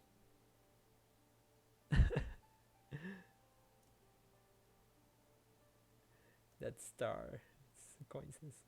Just woke up. Oh, I know you just woke up because you're from the UK, right? Ultra? Mike, did you fall asleep? I mean, Clara, I can understand because maybe she had like a very difficult D&D session.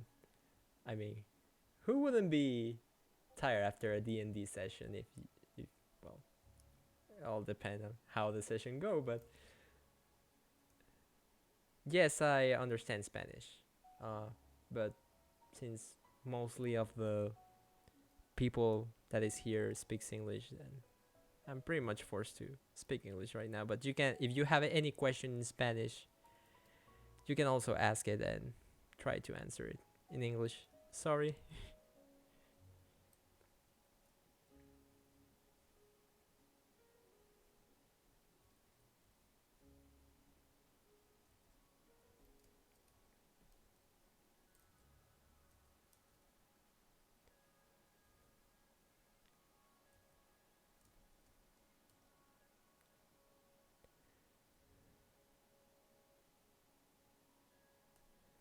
Yeah, I recently got into D&D, by the way. It was very chill and nice. Uh, it was um it was actually very quite an experience because um all the members of my party are women, and I'm the only man. And technically, I'm not a man. I'm an anthropomorphic bear.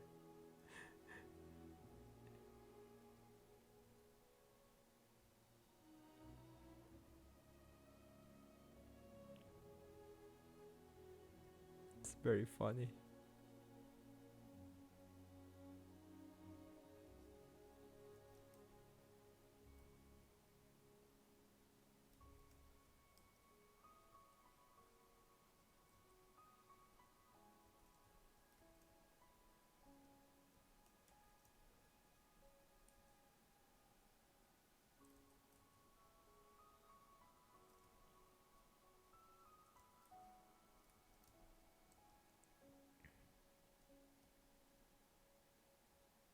We stand Bernard here, ladies. Yes, yes, like the whole party, and they are like very loud ladies, by the way. Very loud.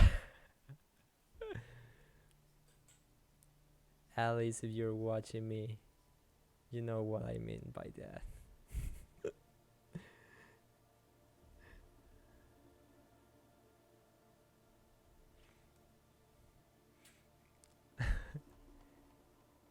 Yeah, there's a bard in my party as well.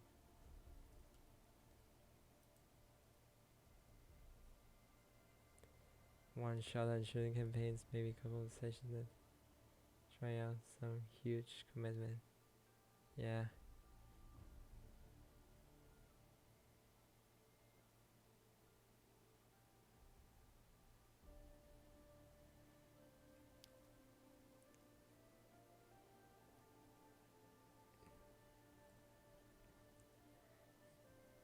Yeah, usually I don't know how D&D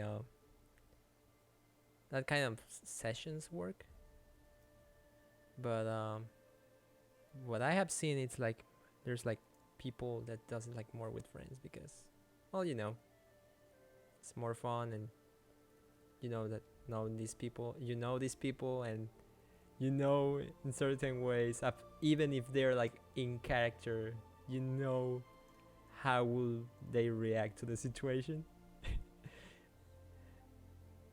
and that's the fun part of the whole thing.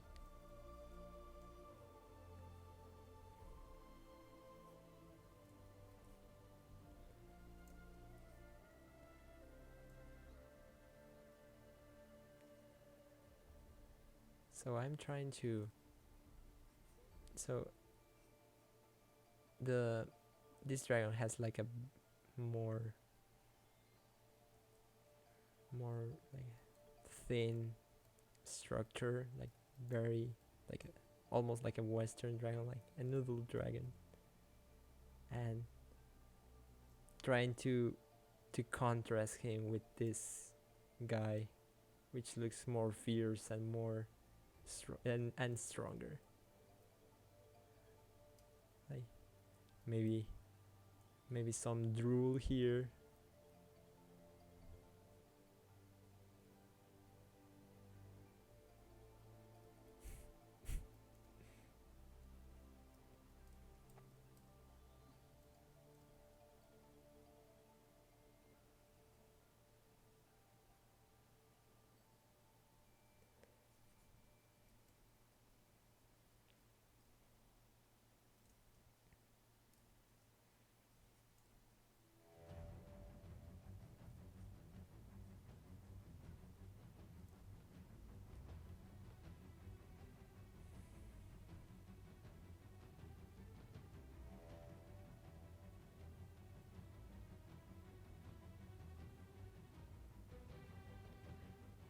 Yeah, I don't know about creating a role here, but yeah, I usually do first things with friends. Um, um, like starting like like the group we just did, like everyone, it's pretty much starting, and a friend of mine is just starting also as a dungeon master, and he's a little bit more flexible when it comes to character. We made like a like my druid character, we made like a custom character from it. It was like a combination and everything, and he was fine with it, and he helped me to build it in.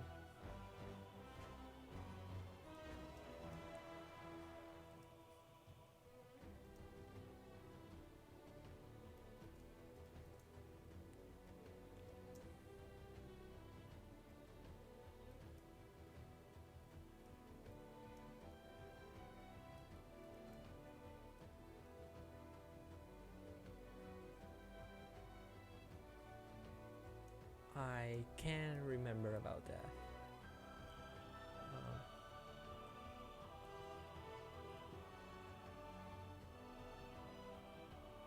Um,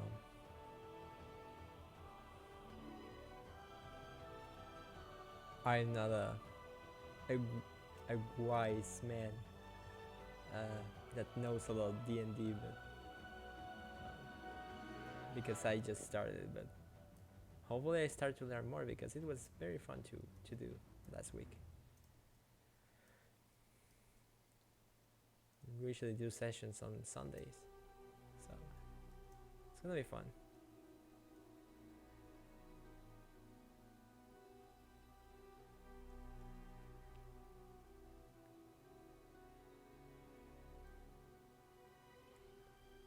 Oh yeah, we're doing that. Yes. Rumble.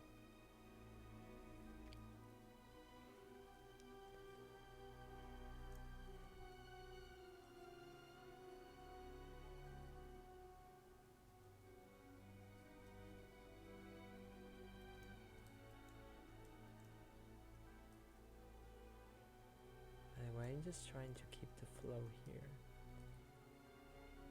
I usually try to not totally clean my sketches because sometimes when doing like fan art, for some reason,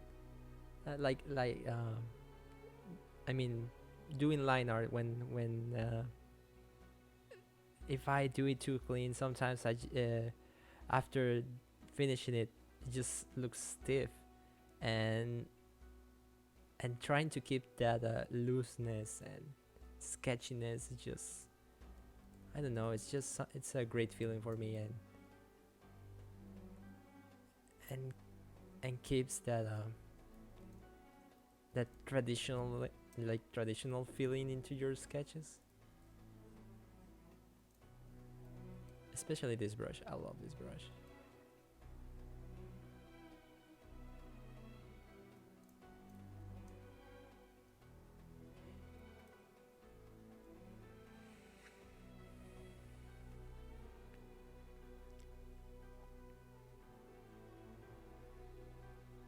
Oh, oh, I didn't know that.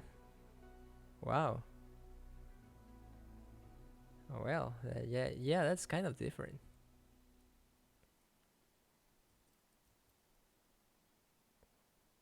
I,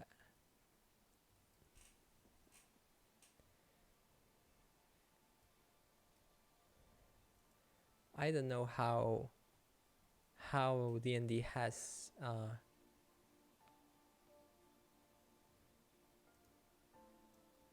I don't know how much D&D has changed throughout the years. If it has become like more, it has become easier or more difficult to play. I'm not like an expert player to say to have an opinion about that. But for those who have been playing it for years, uh, so much easier now through less flexible. Okay. Yeah, it really depends on the dungeon master as well.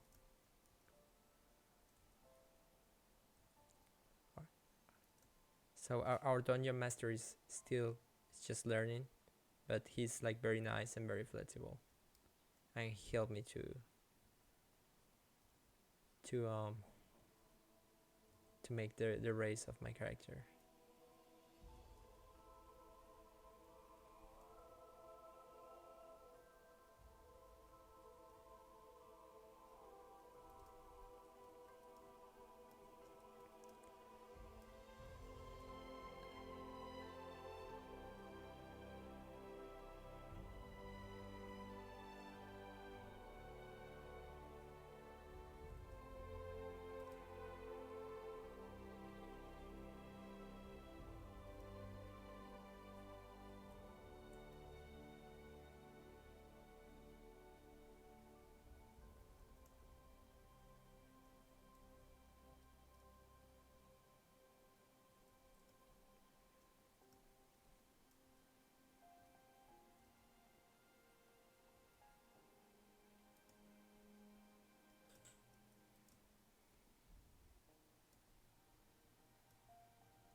Hmm. My last campaign was a oh, that's cool. Or like furry. Wow, so fierce, so majestic.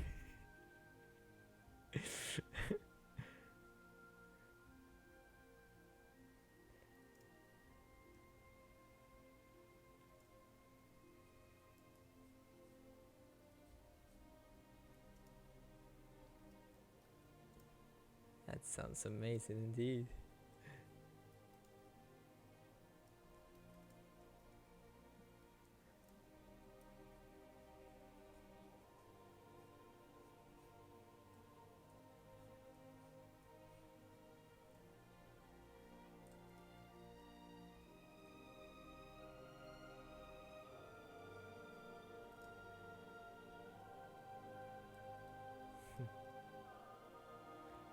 Sleepy boy.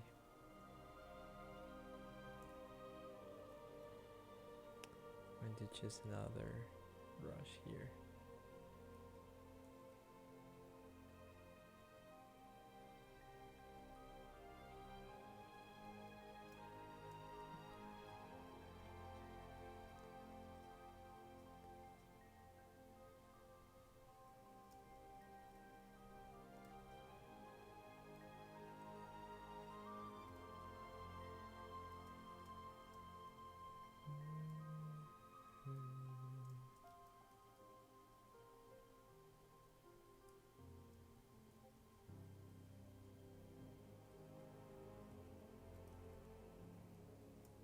By the way, you guys don't know, I have like a hotkey, which is just flip horizontal, and every time just to have like a different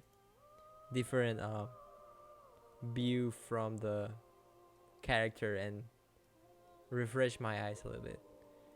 And yeah, I'm probably gonna, after I finish this this line art, I'm just gonna take a 5-minute break just to stretch and start coloring this, so you can guys see a little bit of my coloring process.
Do I use anything like that?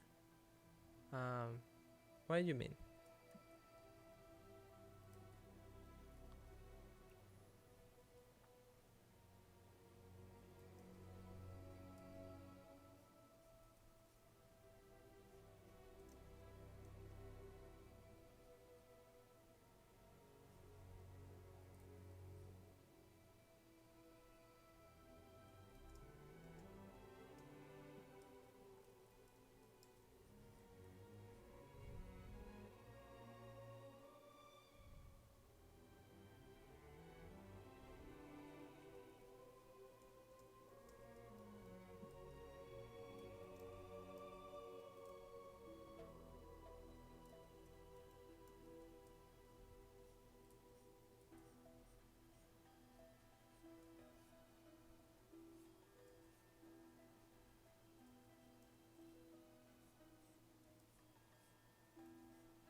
Down with the coloring of this, and start coloring this, and you know,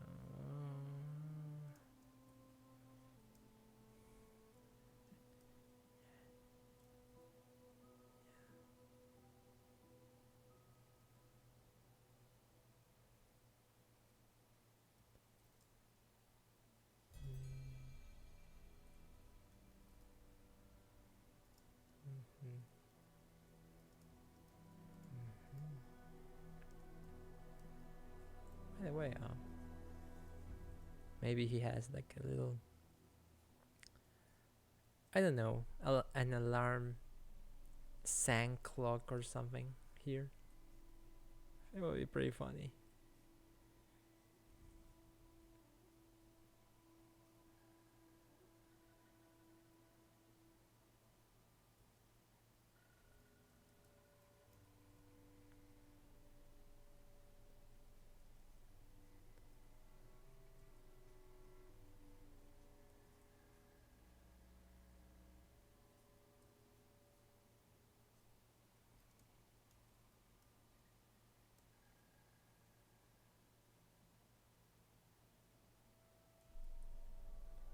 Wow, asymmetrical horns. Actually, that's a very good point. Um, that really depends on the on what are you aiming for the design. Uh, I feel asymmetrical horns work like very good with very unsettling characters. Um, for example, characters that have like eye patches or um, some kind of asymmetry usually are like very very unnerving and very unsettling. So it really depends. I really want to use those well like that kind of feature when it really it's like really I know when you can when you need to depict like a character that behaves that way. Yeah, symmetry it's always like really it's really something that uh, that depicts that something is not right with the character or there is like some conflict in his mind.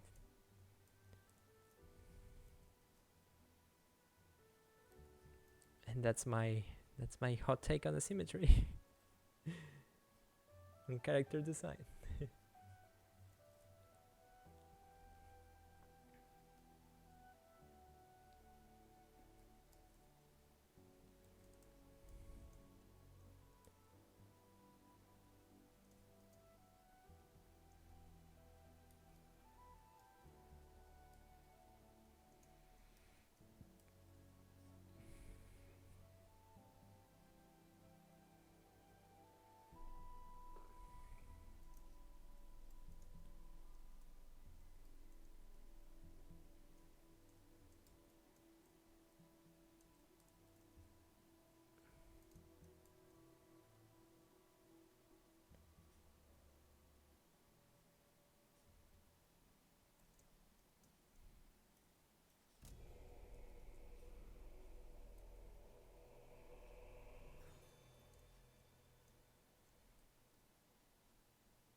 It has this twitchy leg.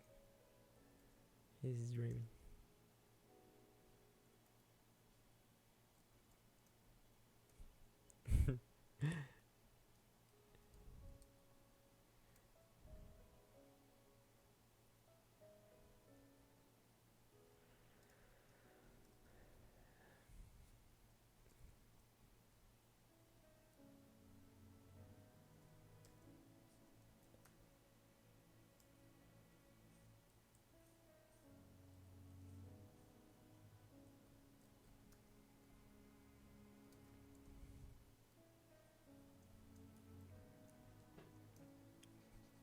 Yeah, basically I was doing this this kind of drawing every day on March, and at some point I said like I'm probably gonna do this. I finish one design every 2 days because it was becoming very tiring. And as you can see,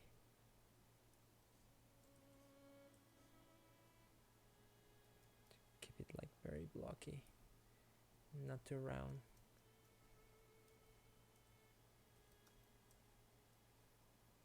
There we go.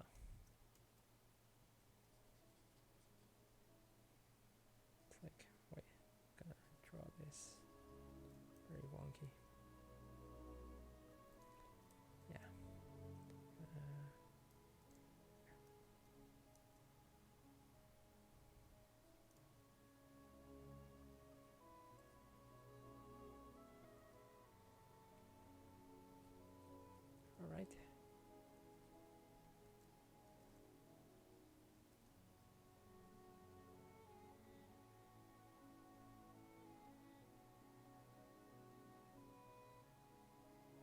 Oh, thanks, man. Yeah. It's probably gonna I'm gonna do a hardcover, or at least if it sells well digitally, or paperback, depending on the situation. But I'm probably gonna do the challenge next year because it was so much fun.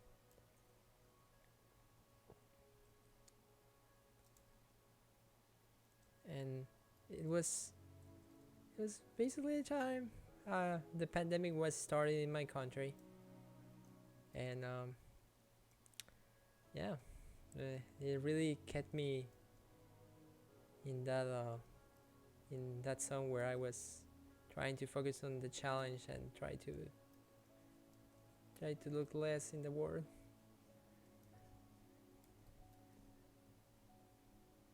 All right.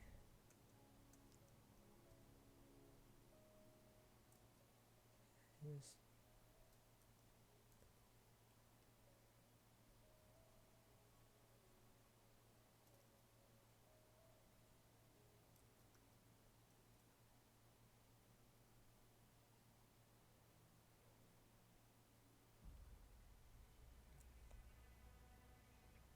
Mhm.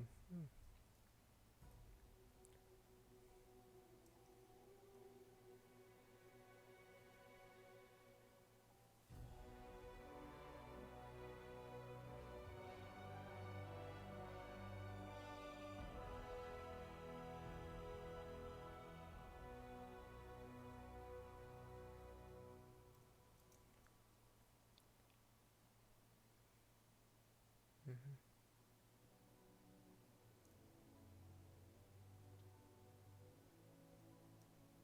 Yeah.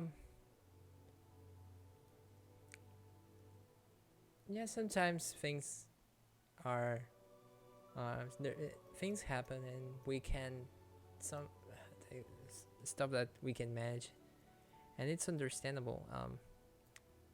I was gonna try to finish Smoggust, which is like another challenge that was like this year. But unfortunately, my for my current situation, there was like so many things that were in my head, and unfortunately, I couldn't manage to finish them. But yeah, after LightBox, I'm probably gonna try to tackle that specific one because the Turtle Dragon that I show you guys at the beginning was actually the first dragon that I was doing for the challenge, and I had so much fun with it. But but the thing was that my my mood just went down hardly, and I couldn't finish it, and I couldn't just keep going because I was also trying to focus on this on the event, and but then um, I managed to talk to people, and I yeah, it was they helped me out to cheer up and start working again. They really inspired me to keep going. It has been I am I'm very sure that it has been very hard for everyone this pandemic. Like, for everyone has been like a very different situation in which we haven't been like in which we haven't been before, and we're just we're just not used to it. And we're just trying to understand if we're doing things right or not.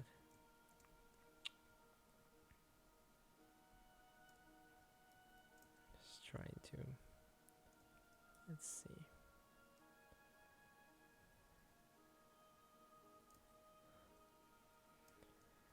All right, so Now that I have this, I'm going to start. What I usually do is I create a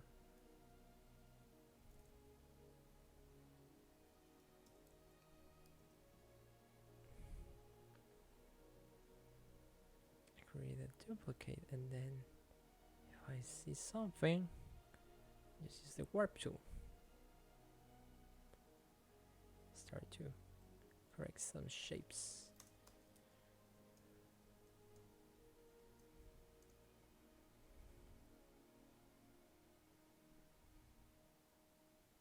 And yeah, basically I'm going to make this fellow body a little bit more grounded. There we go. Yeah. Cool. All right.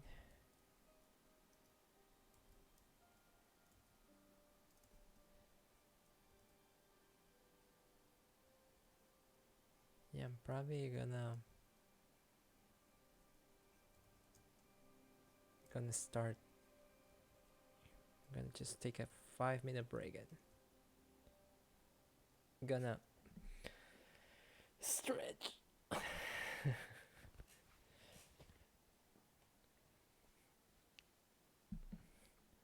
Thank you so much, guys, for watching so far. Um, I'm gonna start calling this stretch.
Thank you, guys. Yeah,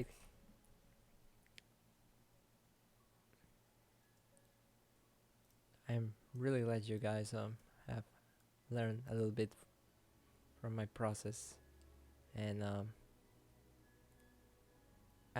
it's actually very therapeutic to stream. Has very helpful for me, and hope you guys having a blast on this weekend. There has been like so many content and from great artists, and basically they're just sharing what they love, and they're trying to um, to have some fun as well, while we learn some really useful stuff.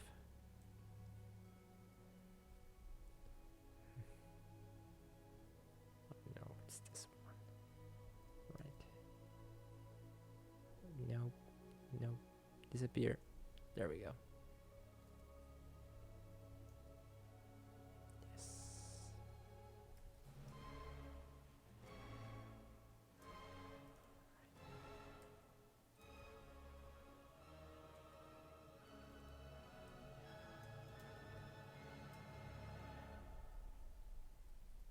All right.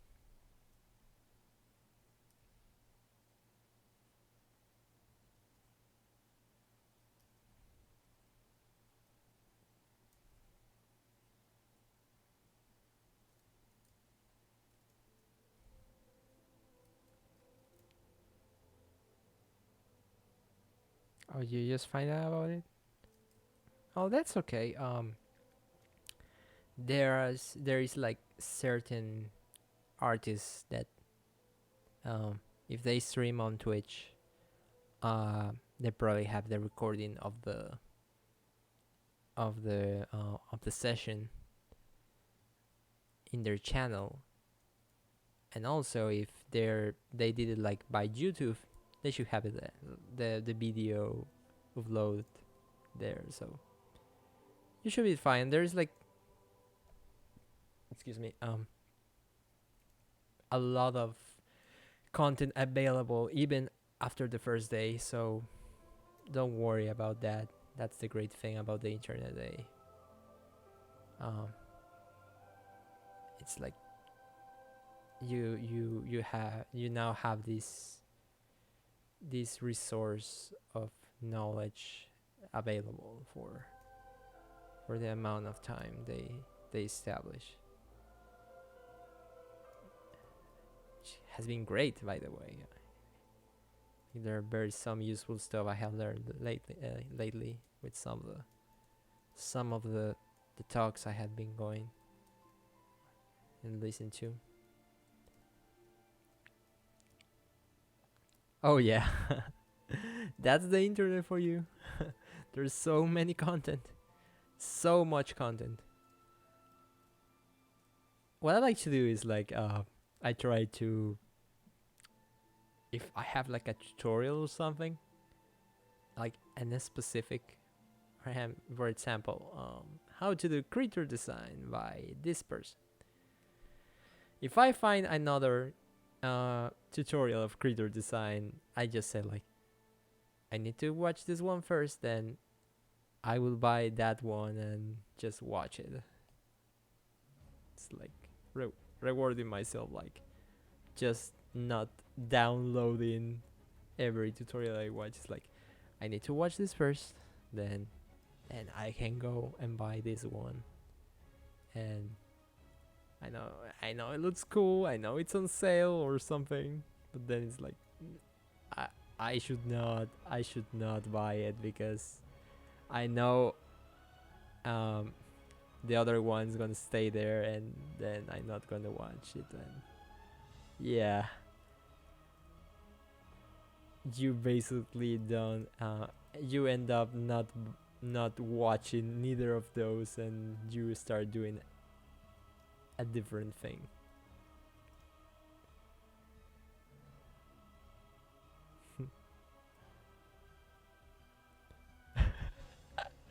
Where is my where is you?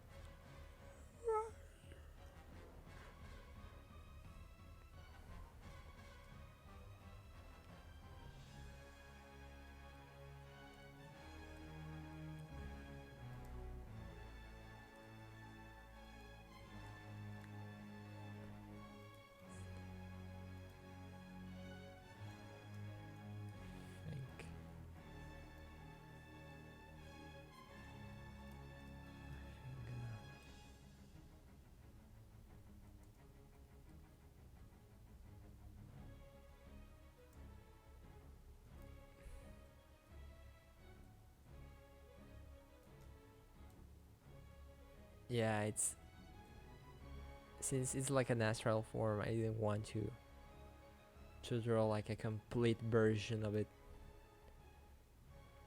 Like this astral energy, like kind of like an elemental dragon kind of a deal, like almost like a spirit.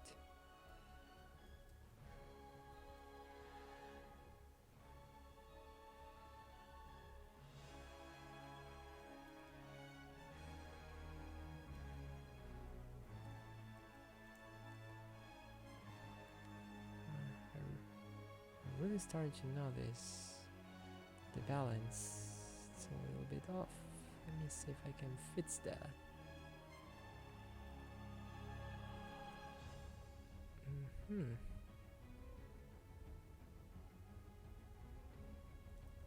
Let's see. Just gonna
Also, by the way, thank you so much, guys, for everyone who's follow and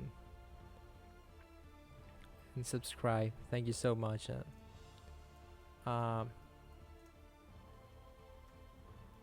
I uh, I I really want to focus this kind of streams more to art.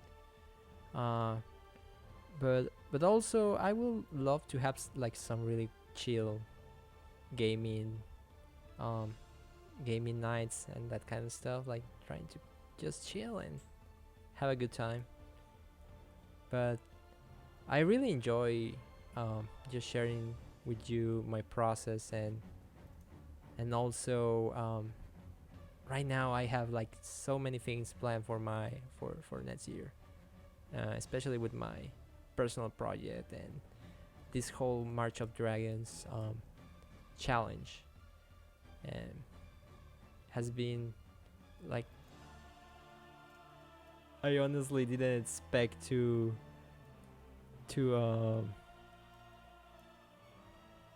to draw dragons as a living, but right now I'm kind of doing it. Um, and I'm so happy that everyone is um is enjoying the designs that I did on the compilation, and through all March it has been like just so heartwarming, and there's so much to work on,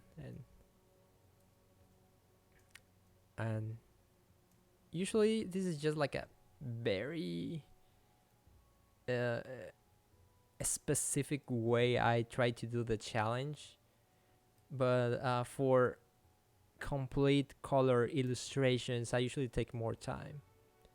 But if you guys follow me on this channel, you'll probably see more of that, because I really love working on painterly painterly illustrations like this one, or this one, which has like a very painterly and just brush confidence, like looking like very traditional looking work. And yeah, I really um I really appreciate you guys coming by and stay for the stream. Thank you so much again.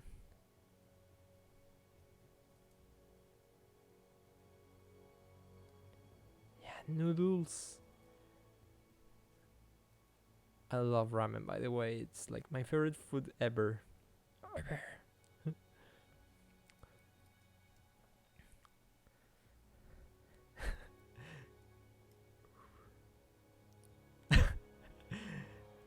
Ramen is the food of dragon gods. Change my mind.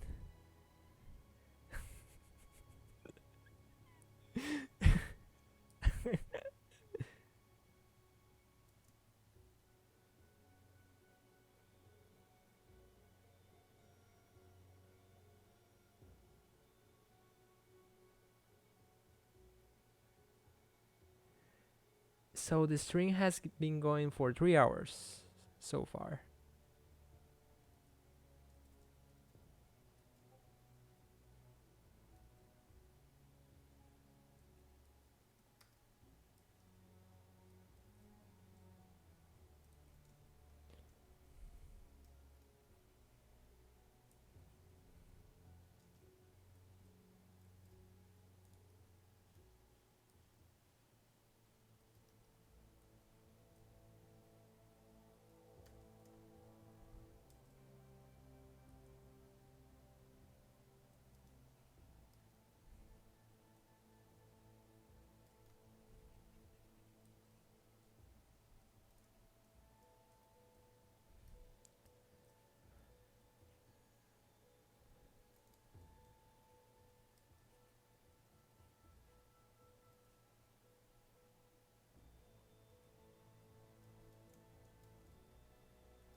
All right.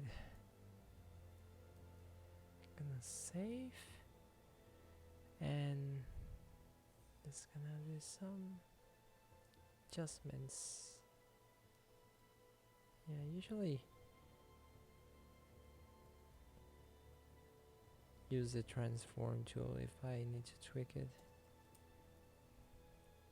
I think this is one of the features I really love about Photoshop that still Procreate needs to work on.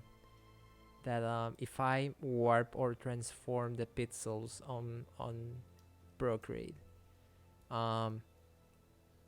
it starts to lose that crispiness and quality image.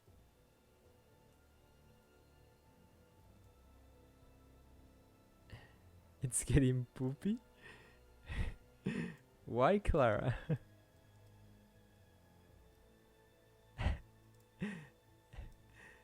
Tender, crispy. What's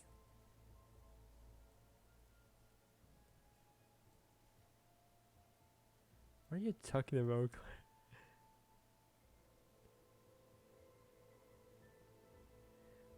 Yeah, yeah. I don't understand. If they could just fix that little problem, I mean,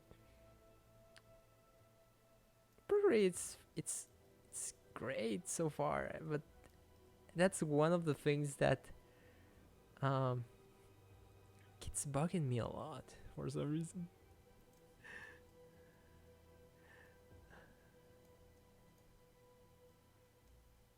One nitpick like this. Yes.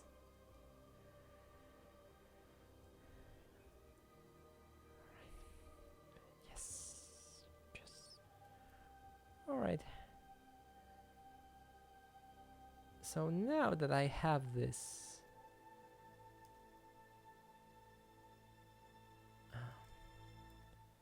now that I have this, I'm just gonna fit something real quick.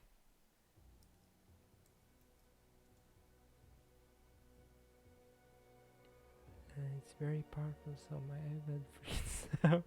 Stop responding to my fingers. Oh yeah. Sometimes that happened to me. For some reason. Um,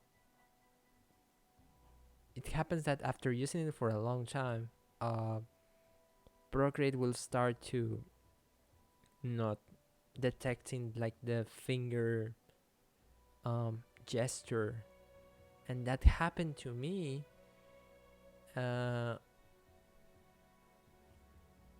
that happened to me actually before doing the update. But then someone told me like, don't do the update because it's gonna screw your iPad, and I was hearing like all these stories that say like restore your info of your iPad because this new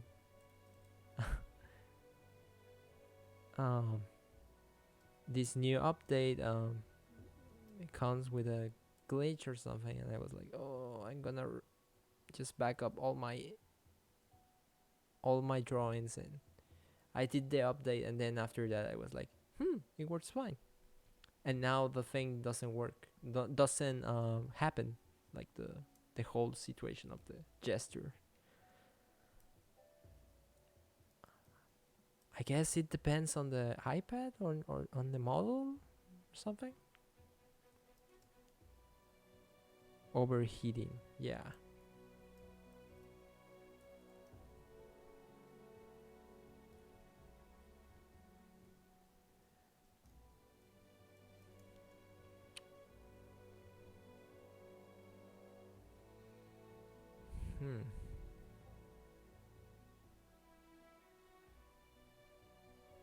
Yeah.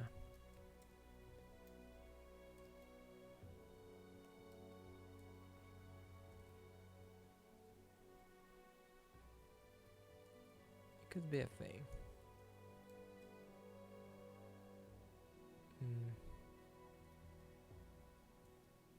and so hot that messes with the sensors for the touch.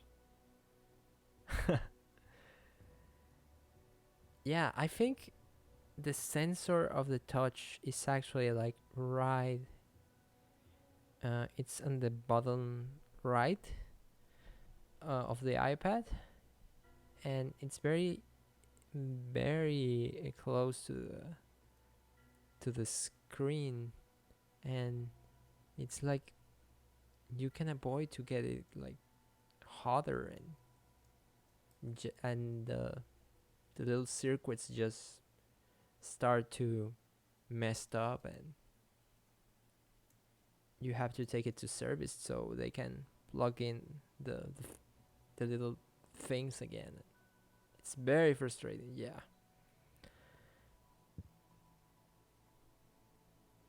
So yeah. So now that I have the sketch, now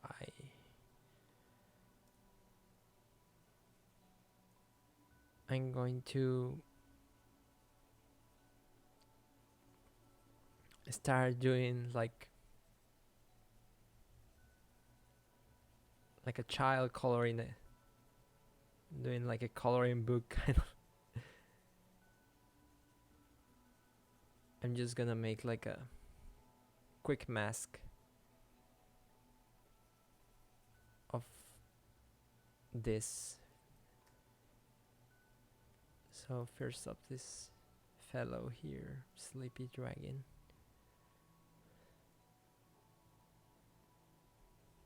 What I try to do is to get like just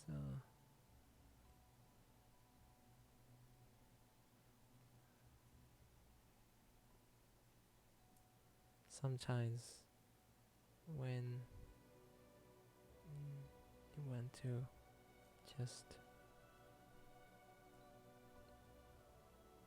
make things faster, you just use the lasso tool, right?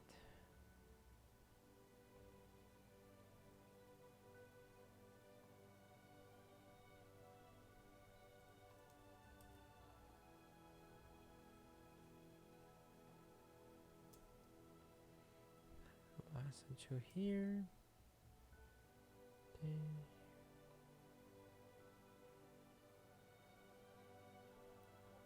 Huh. Mhm.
Mhm.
Oh no, I made the banner too appealing. And nobody's looking at my face.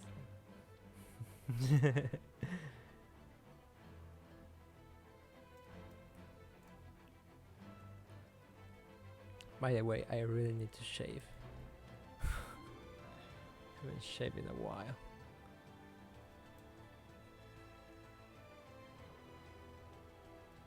I have the, how do you say it, like quarantine birth?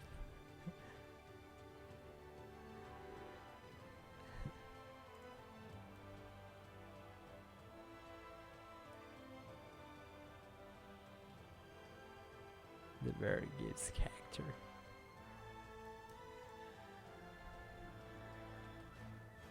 Rocking that pandemic bear. Right?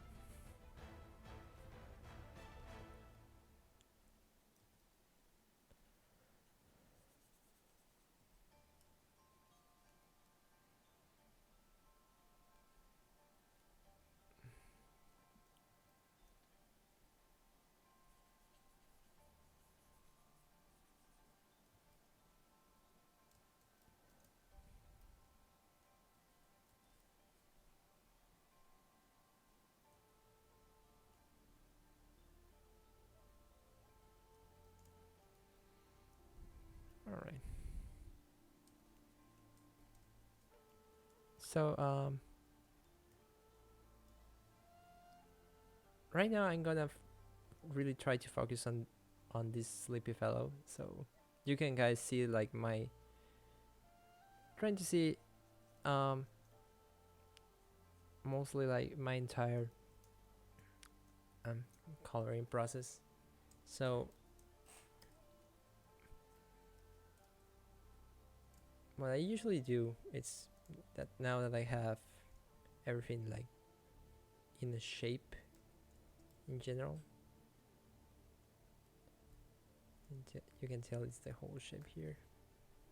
Just trying to clean a little bit.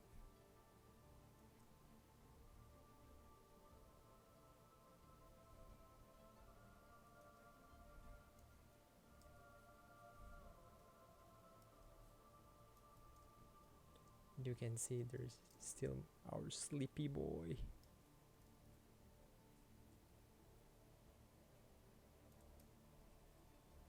And then I just start to now that I have the shape, I do some small corrections to make the shape less confusing. For example, maybe trying to pull this horn to another direction so it doesn't confuse the silhouette.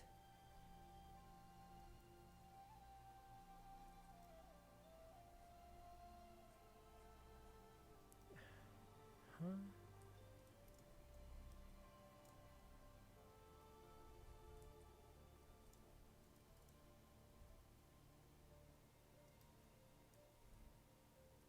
Maybe what we're gonna do is this. So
example, maybe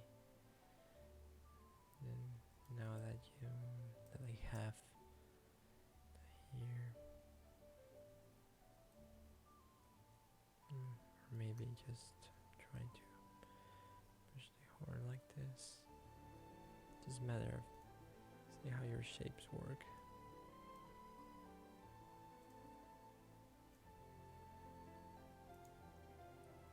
There we go.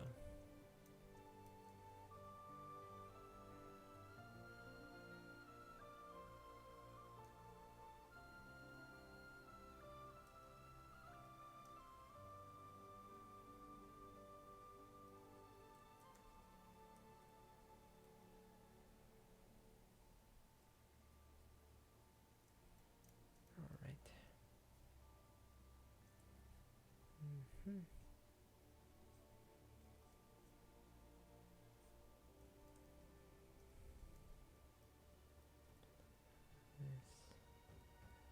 Right. Let's try to. Then it's pretty much this. Just knob it in the sketch. Just adjust it. Have it here. There we go. It's better that way.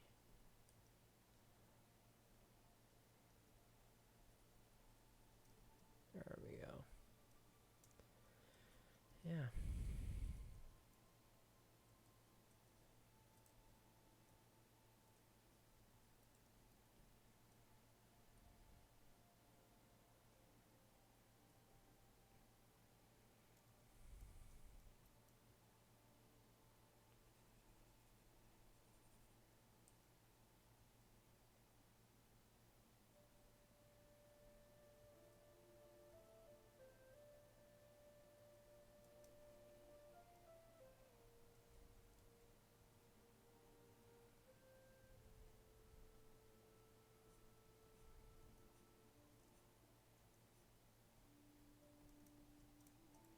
Mm-hmm.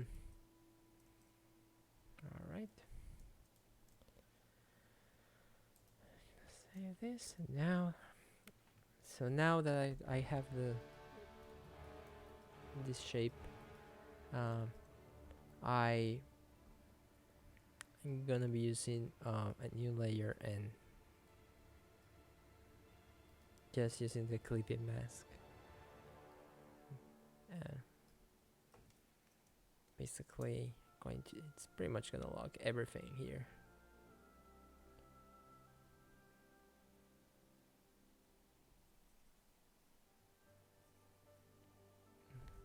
So now I will be able to, maybe besides these blues, so following the palette that I already think, like maybe try to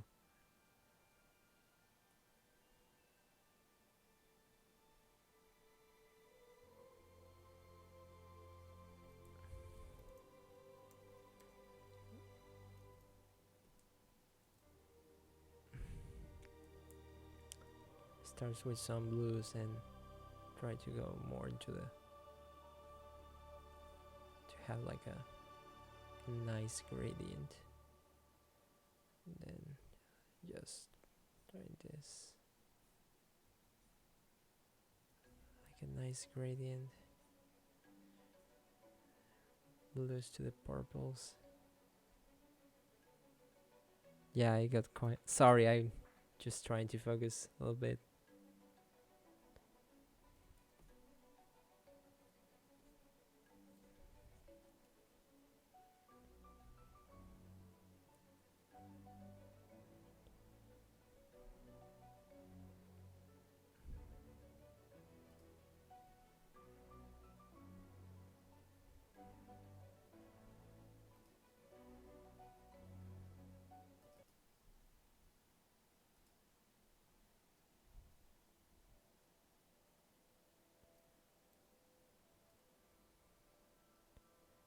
It's very difficult.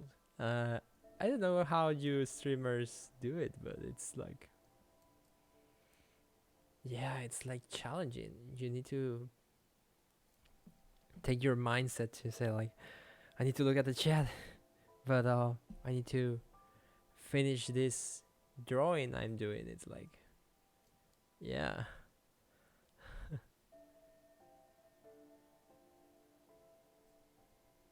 Yeah, overall it's very difficult.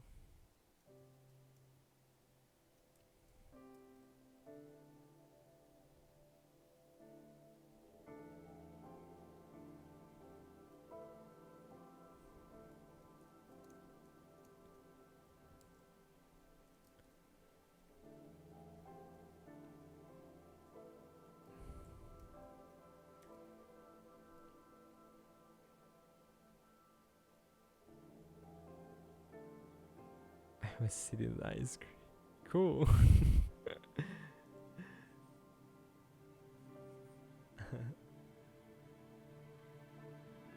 Yeah, it's very difficult. Very, very difficult. And yeah, I always try to focus when more into the drawing, because sometimes I don't know. I really don't know what I'm doing.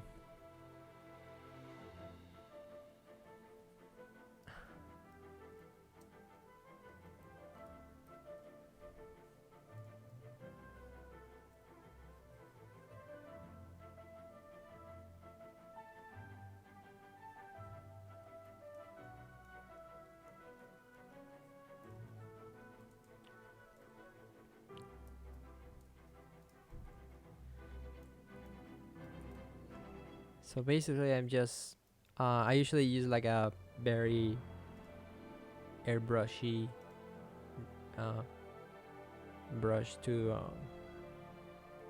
apply uh, some of the colors that I want to use, and I don't try to use like very dark colors. I usually try to use like very local colors.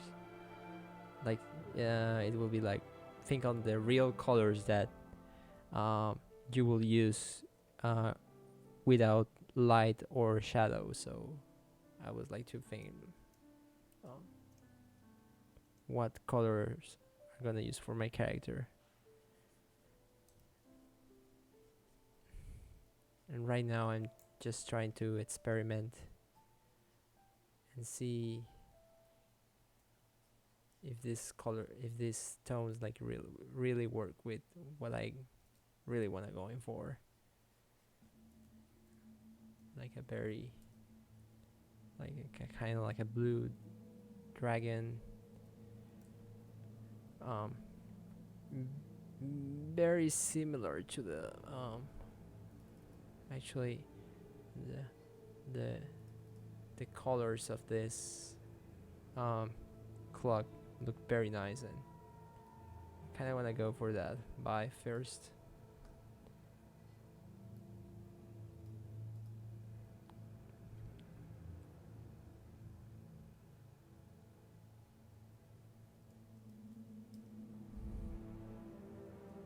And it's just start to play out. Play with the saturation.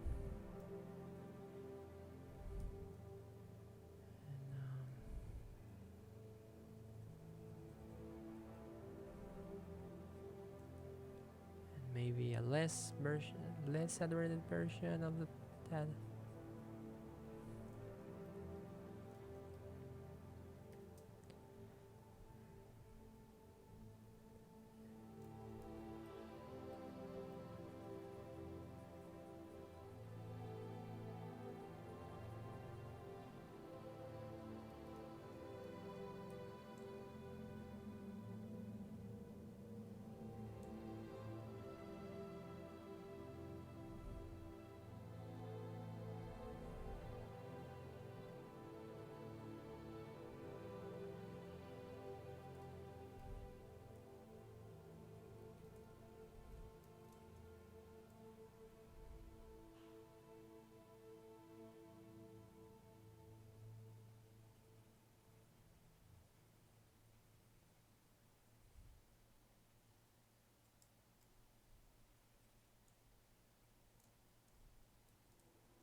And then just start to try to pick up like different colors to make some color variation that are very close to the color you picked at the beginning.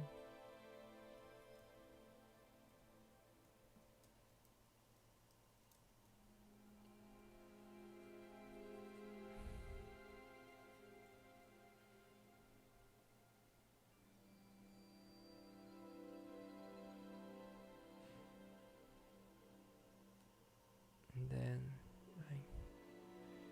I'm gonna use this the angular lasso tool just to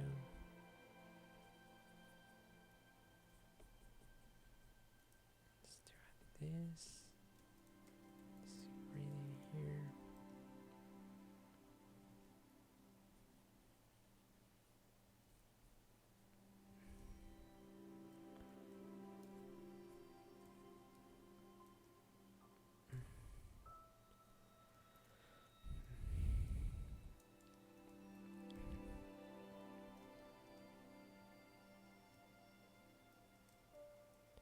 Then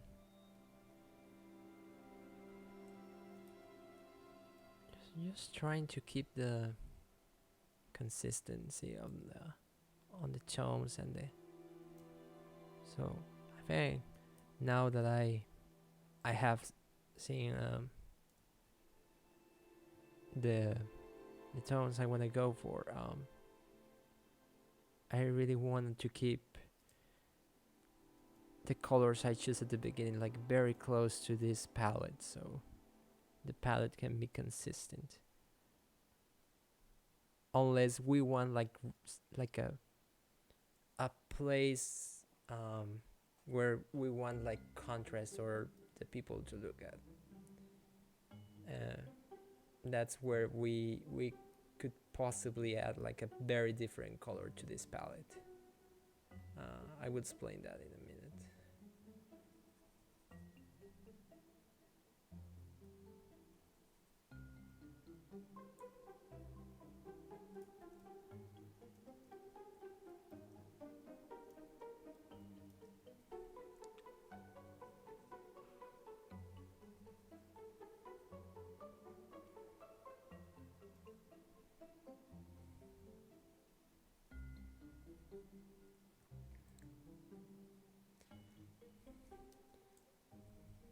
So for example, let's say we want people to look at this star here. You see all the tones here are like very close to pastels, blue, and everything is like very uniform. But let's say we put like an orange light.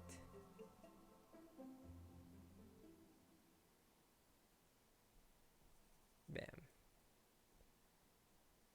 Now you start to look at this part.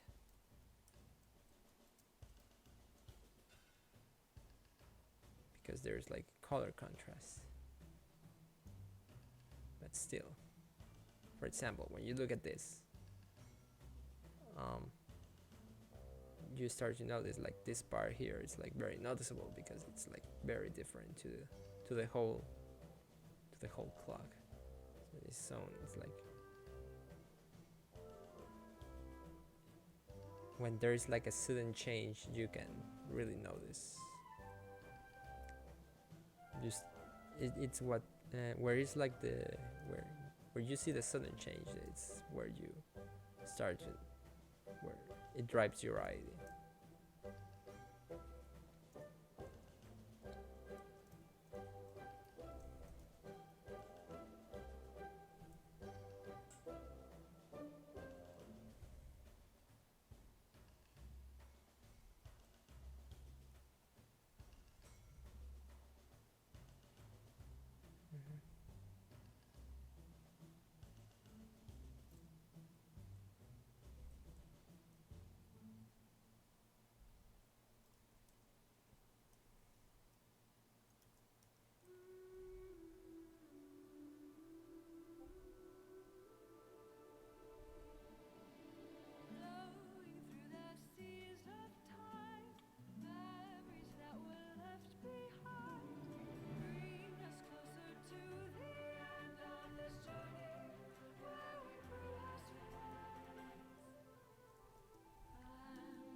Oh yeah, for sure. There's like a lot happening right now. Like I don't think um as far as I know, since there's like a lot of people trying to get like um, uh, it's like a worldwide event, um, as as we mentioned before.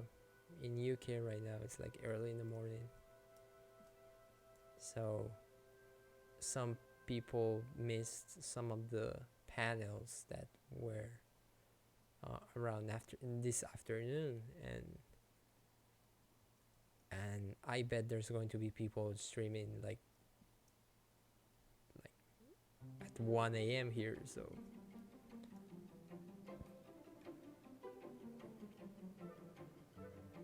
yeah, I can understand that. Depending on the time zone, there's people that misses like a lot of talks. But I believe there's the thing is that they're recording, so that's fine, I guess.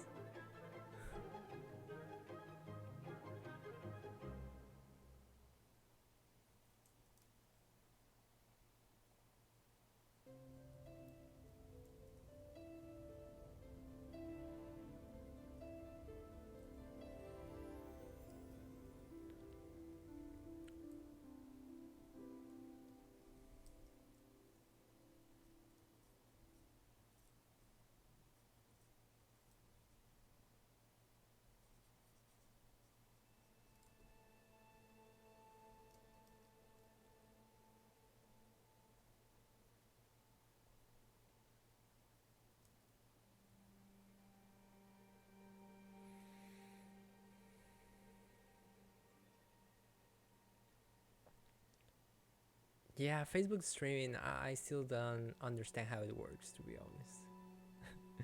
It's very different, at least for me. Uh, but I see people like has been has been has been trying it. I mean, if it works for them, then fine.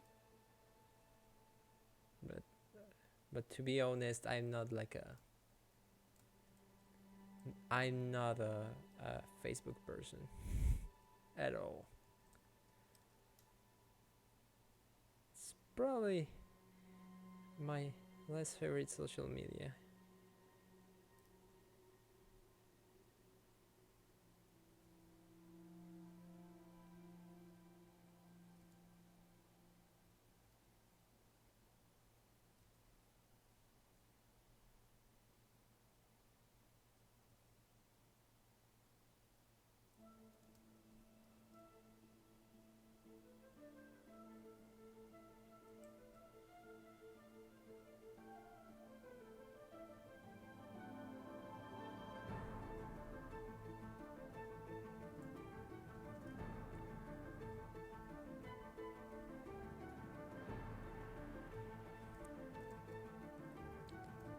Yes. So I'm probably going to use something.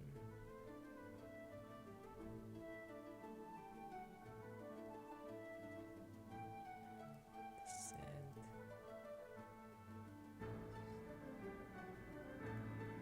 Words. Like this.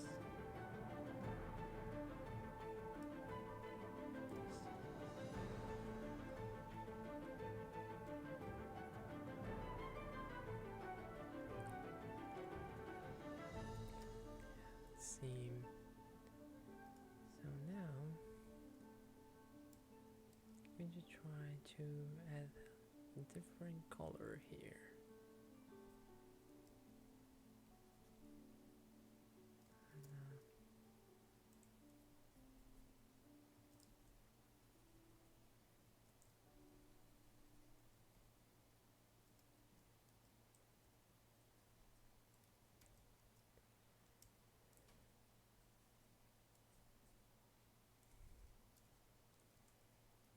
Right.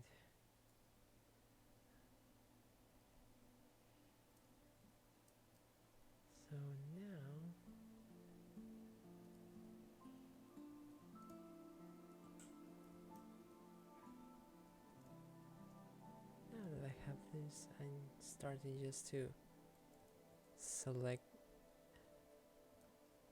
certain areas and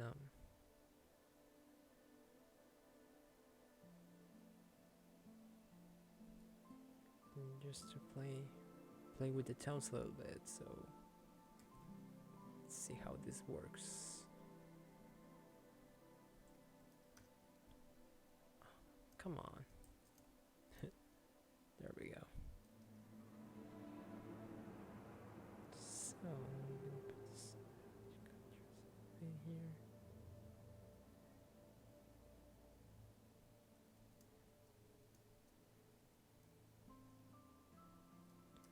So I don't want that much of contrast, so I'm just gonna try it a little bit. There we go.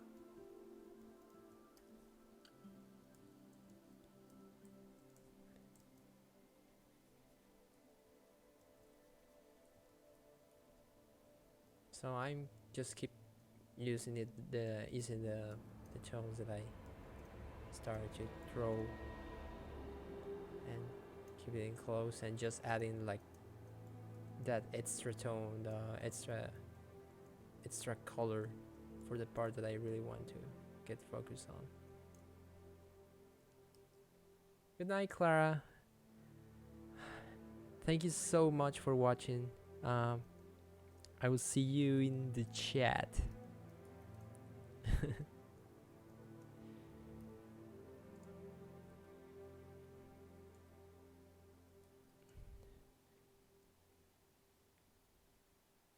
So basically, this is the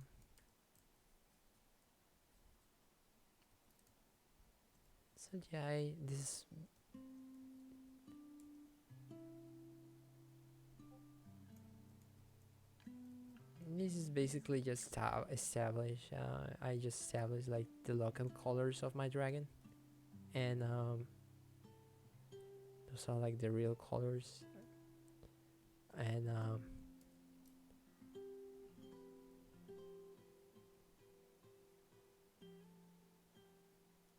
remember Skype? What the hell? Oh, you mean Skype?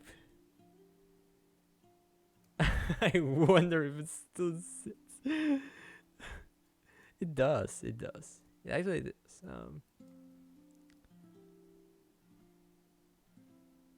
I think the most impressive thing is that I don't know how people are still using it.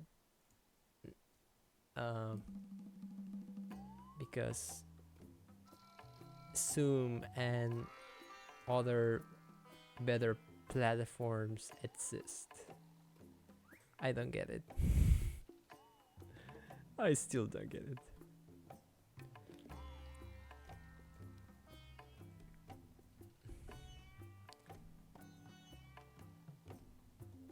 I'm just trying to, by the way, I'm just trying to add more, like a little more variety of blues to his principal color of scales here. Yeah.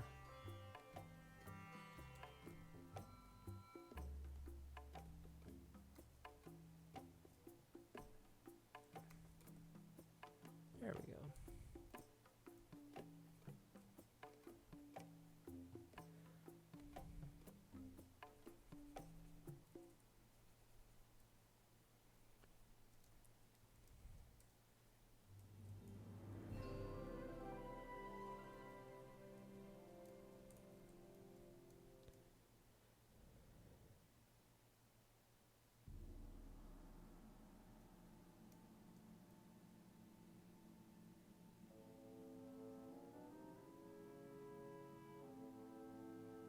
Oh, I see.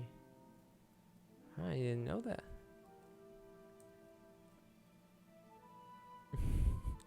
I was gonna say something very. I guess they don't. I guess they don't have anything better. That's so mean to say.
guess.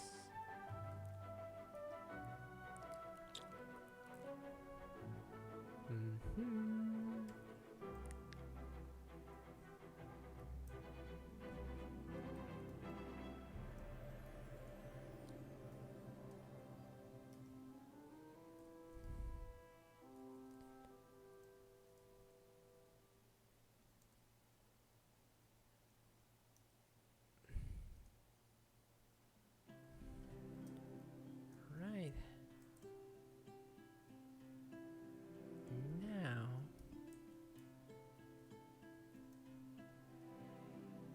Now that I have all my, I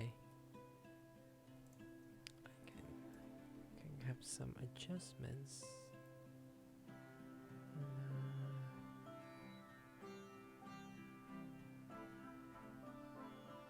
There we go.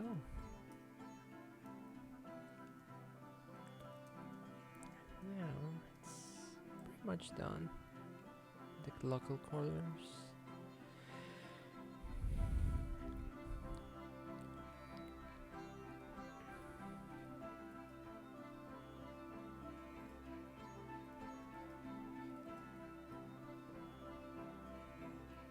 Now we have like the overall shape of the dragon.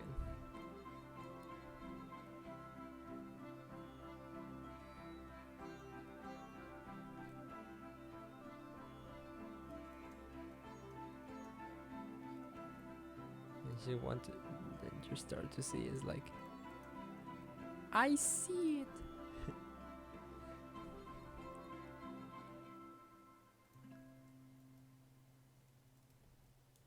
And then, since this is, I'm going to color it a little bit to make it more, yeah. There we go.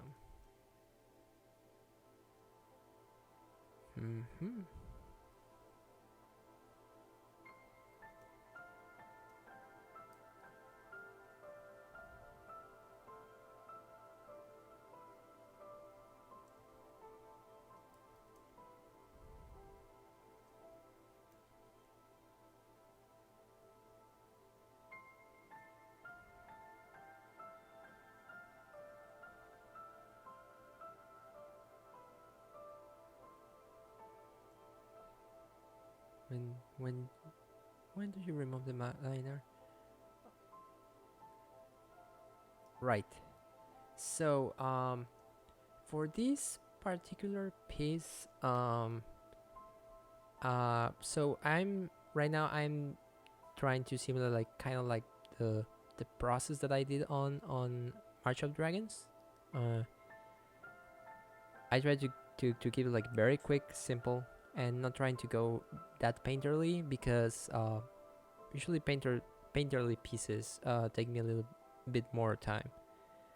So for this daily challenge, and I just try to be like very consistent, like having a line art, and even if the line art was still visible, I tried to keep like very painterly. For example, let me show you.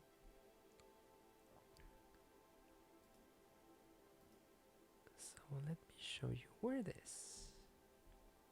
the, did I close it? Was I fool enough to close it? Alright. Cool. Let me show you real quick here. So, for example,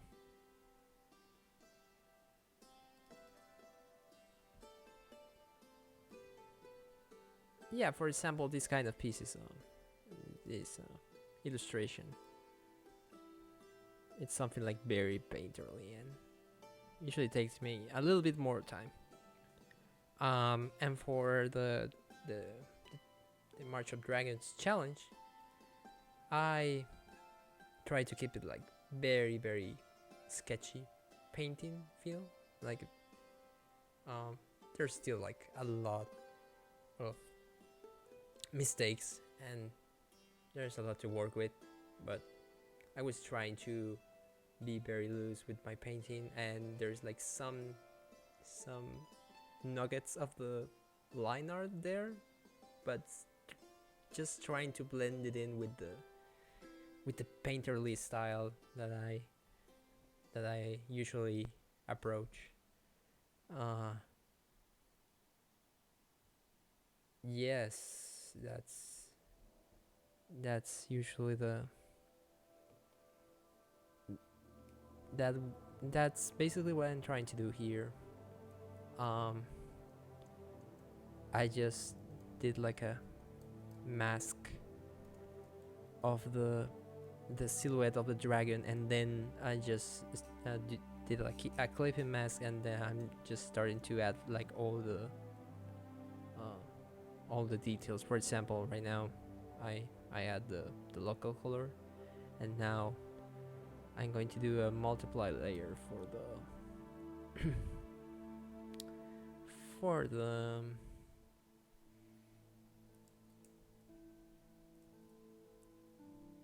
the shadows. As I said, like keeping it like very simple. Try not to be very overwhelming.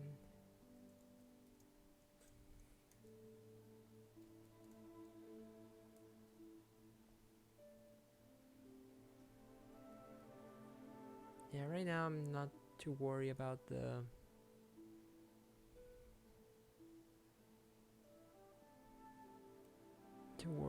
color. And what I'm going to do here, it's this.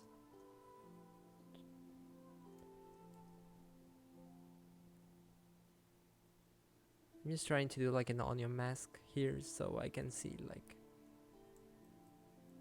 a little bit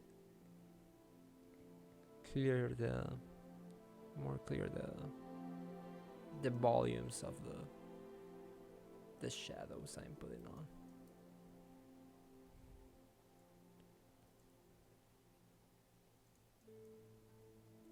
Maybe if I did this,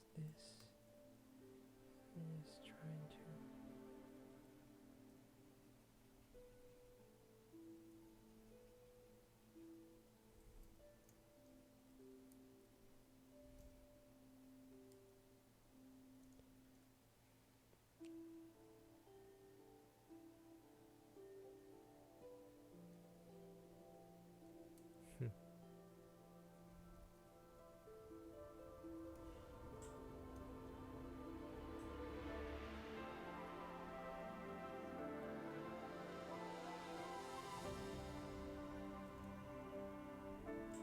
Yeah, and just start to overall just adding volumes to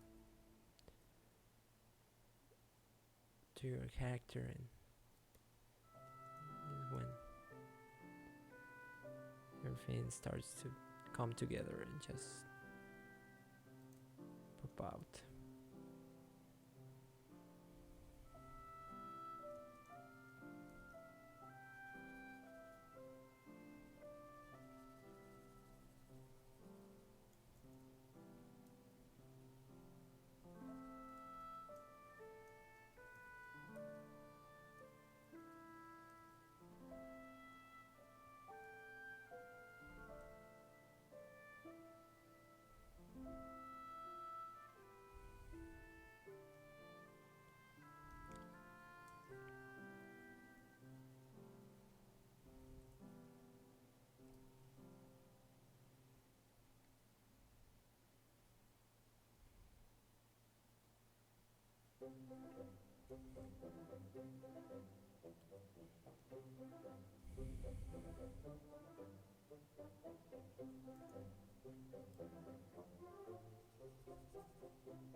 Yeah, Disney wrap out today. Um, so some of the talks. Unfortunately, I wasn't able to get into some of the Zoom calls because for some reason, for me, the thing is, they, I feel they're like a little bit overwhelming. Don't know why.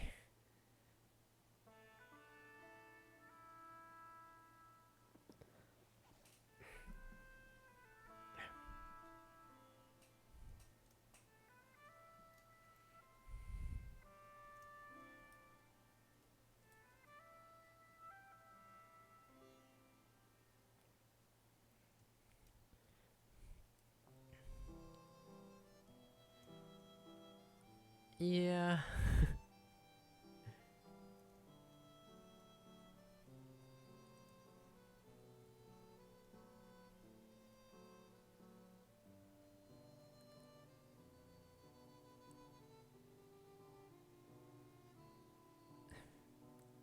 Aw. I really appreciate it. Yeah, I really wish I could. I really know how to stream. I don't know how a lot of content creators um can really like focus on the chat and also be playing video games or drawing or something. I find it very complicated, and I really want to do it because um, I feel when I start talking about my whole process and like everything that I'm doing, I feel like I'm learning more of myself,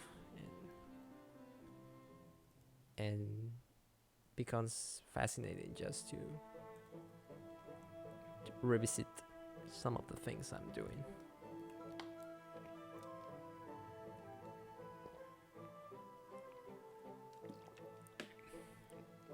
Yeah, for sure. Actually, what I'm gonna do right now, it's um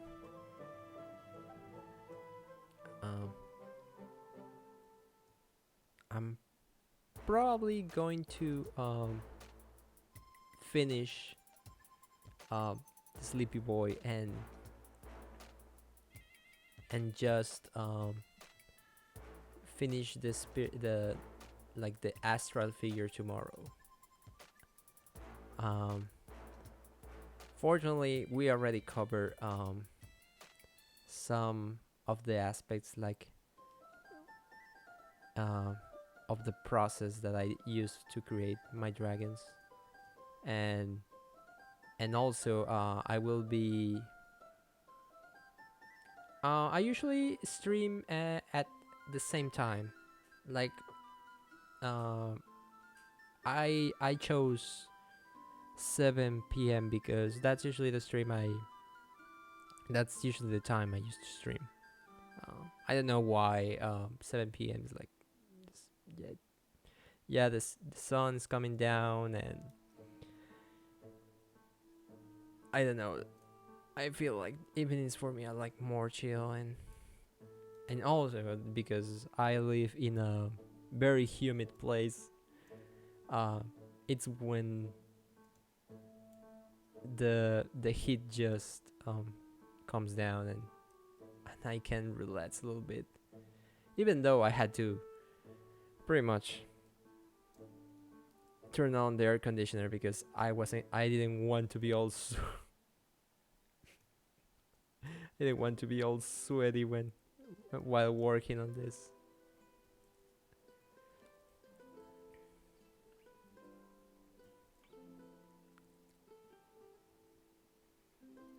But yeah.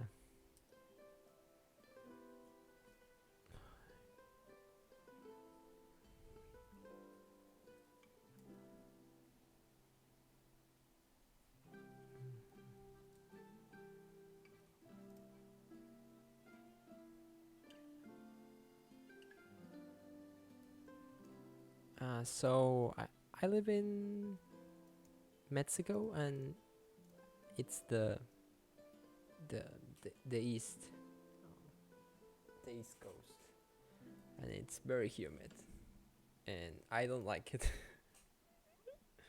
I don't like it at all.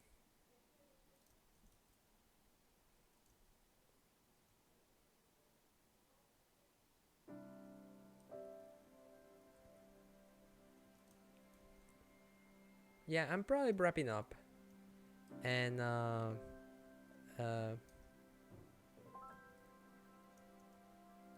I feel like we have accomplished a lot today. If you guys have like any specific questions, I could just do it before finishing the stream. But yeah, I will probably go live tomorrow to finish this up.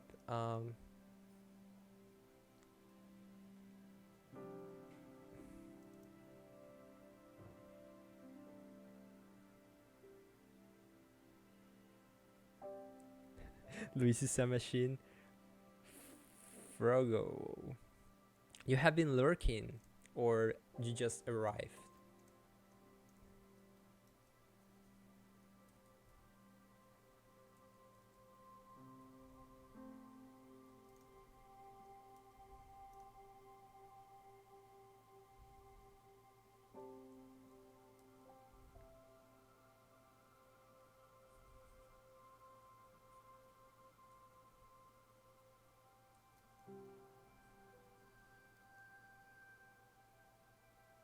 Do you like sketchbooks?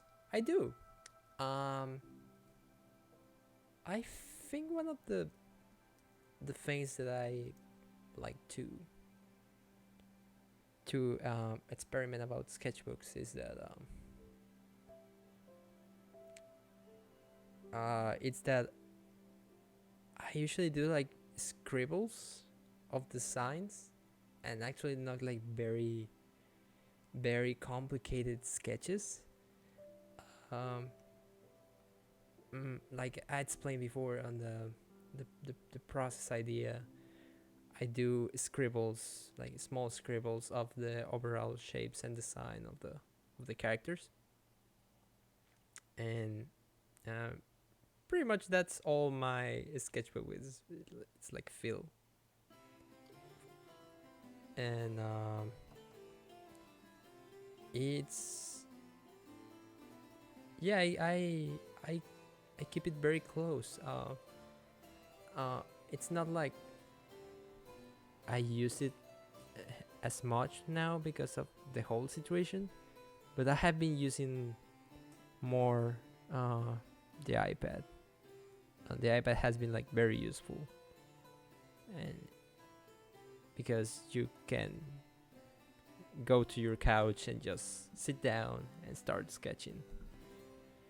I feel like that's more like it's it's easier to do than grabbing a piece of paper. However, it's like very satisfying to just use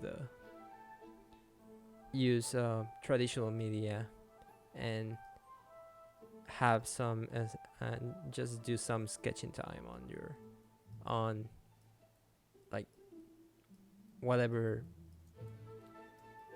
time you have. Like it's very relaxing as well for me. So pretty much I do both. So it's very good to just keep a sketch. But as I told before, yeah, I just use it to do scribbles and very small shapes and designs of creatures that I want to do.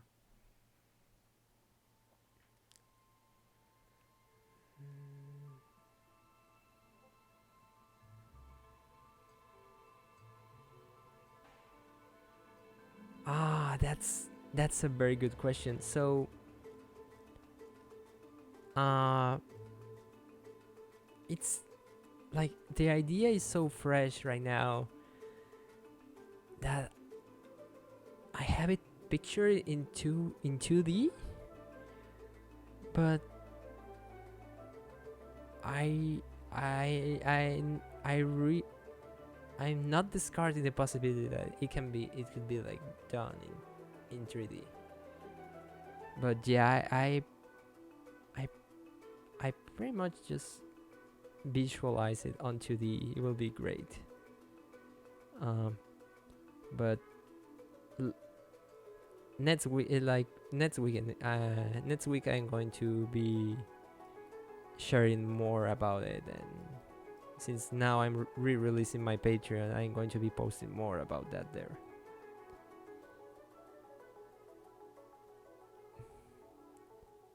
Yeah.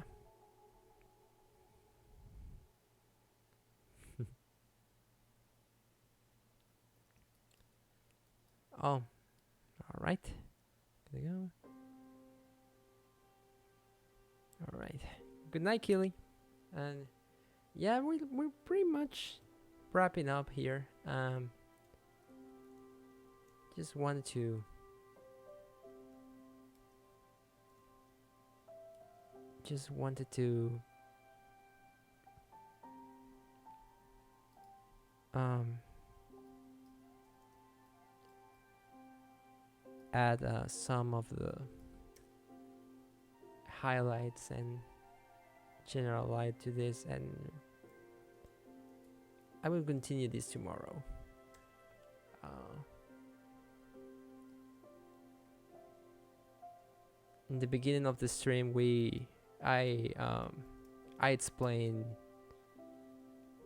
with a time lapse part of the process that I mostly follow, and you saw like all the overall design process that I use and to make this design. So hopefully it was like very useful for you guys, and I really appreciate you guys came and stopped by my stream, and you know, Lightbot is still not over, and there's a lot going on tomorrow as well.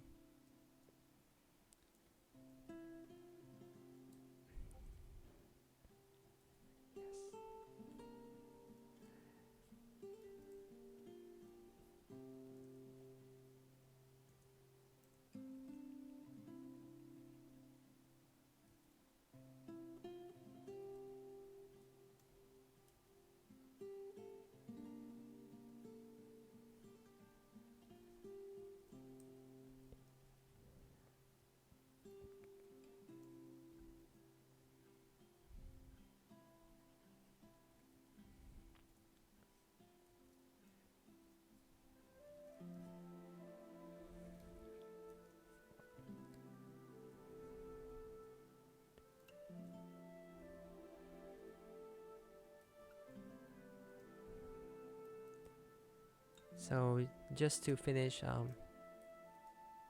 I use the overlay layer just to define to add some parts with more or less contrast.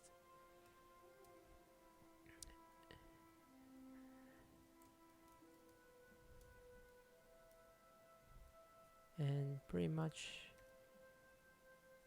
it's it's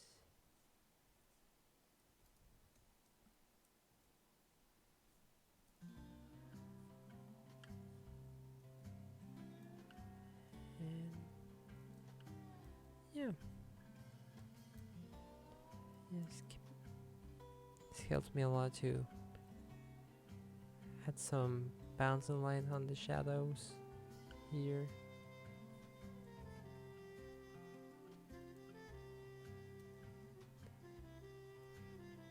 So for example, adding more light here. I really like to use the airbrush as well here, and really adds some really cool gradients.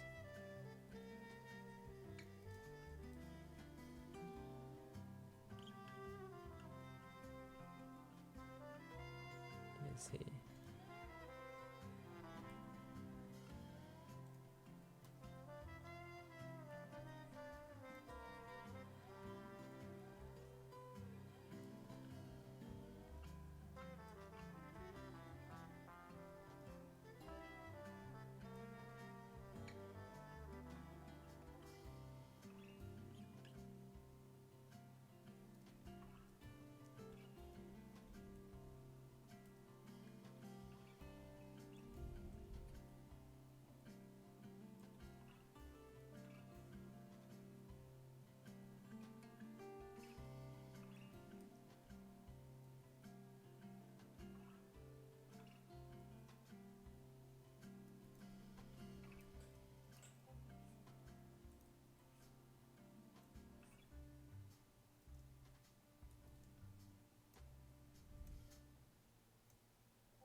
So yeah, guys. I think for now, I'm gonna call it.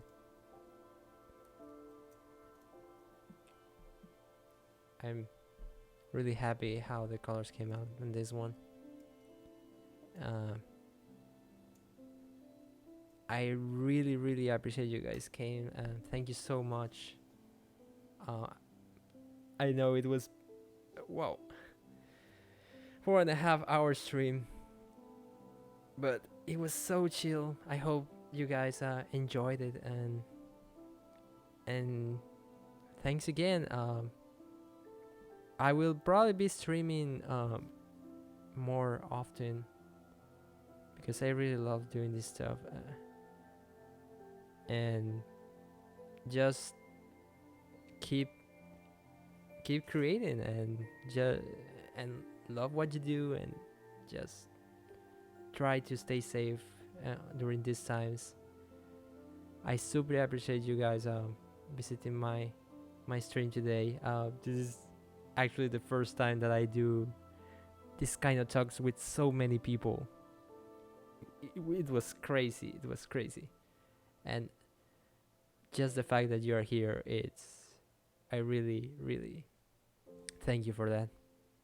And if you guys want to see more of my work, you can go to my social media. You can go to Twitter, Instagram as Gamut Feathers, and I have also my Twitch channel, and my Patreon is Gamut Feathers as well. And if you have any questions, you can message me on my Twitter account or Instagram, where you need. I will try to answer it. And yeah, I think that's a wrap. Thank you so much, and good night. Thank you.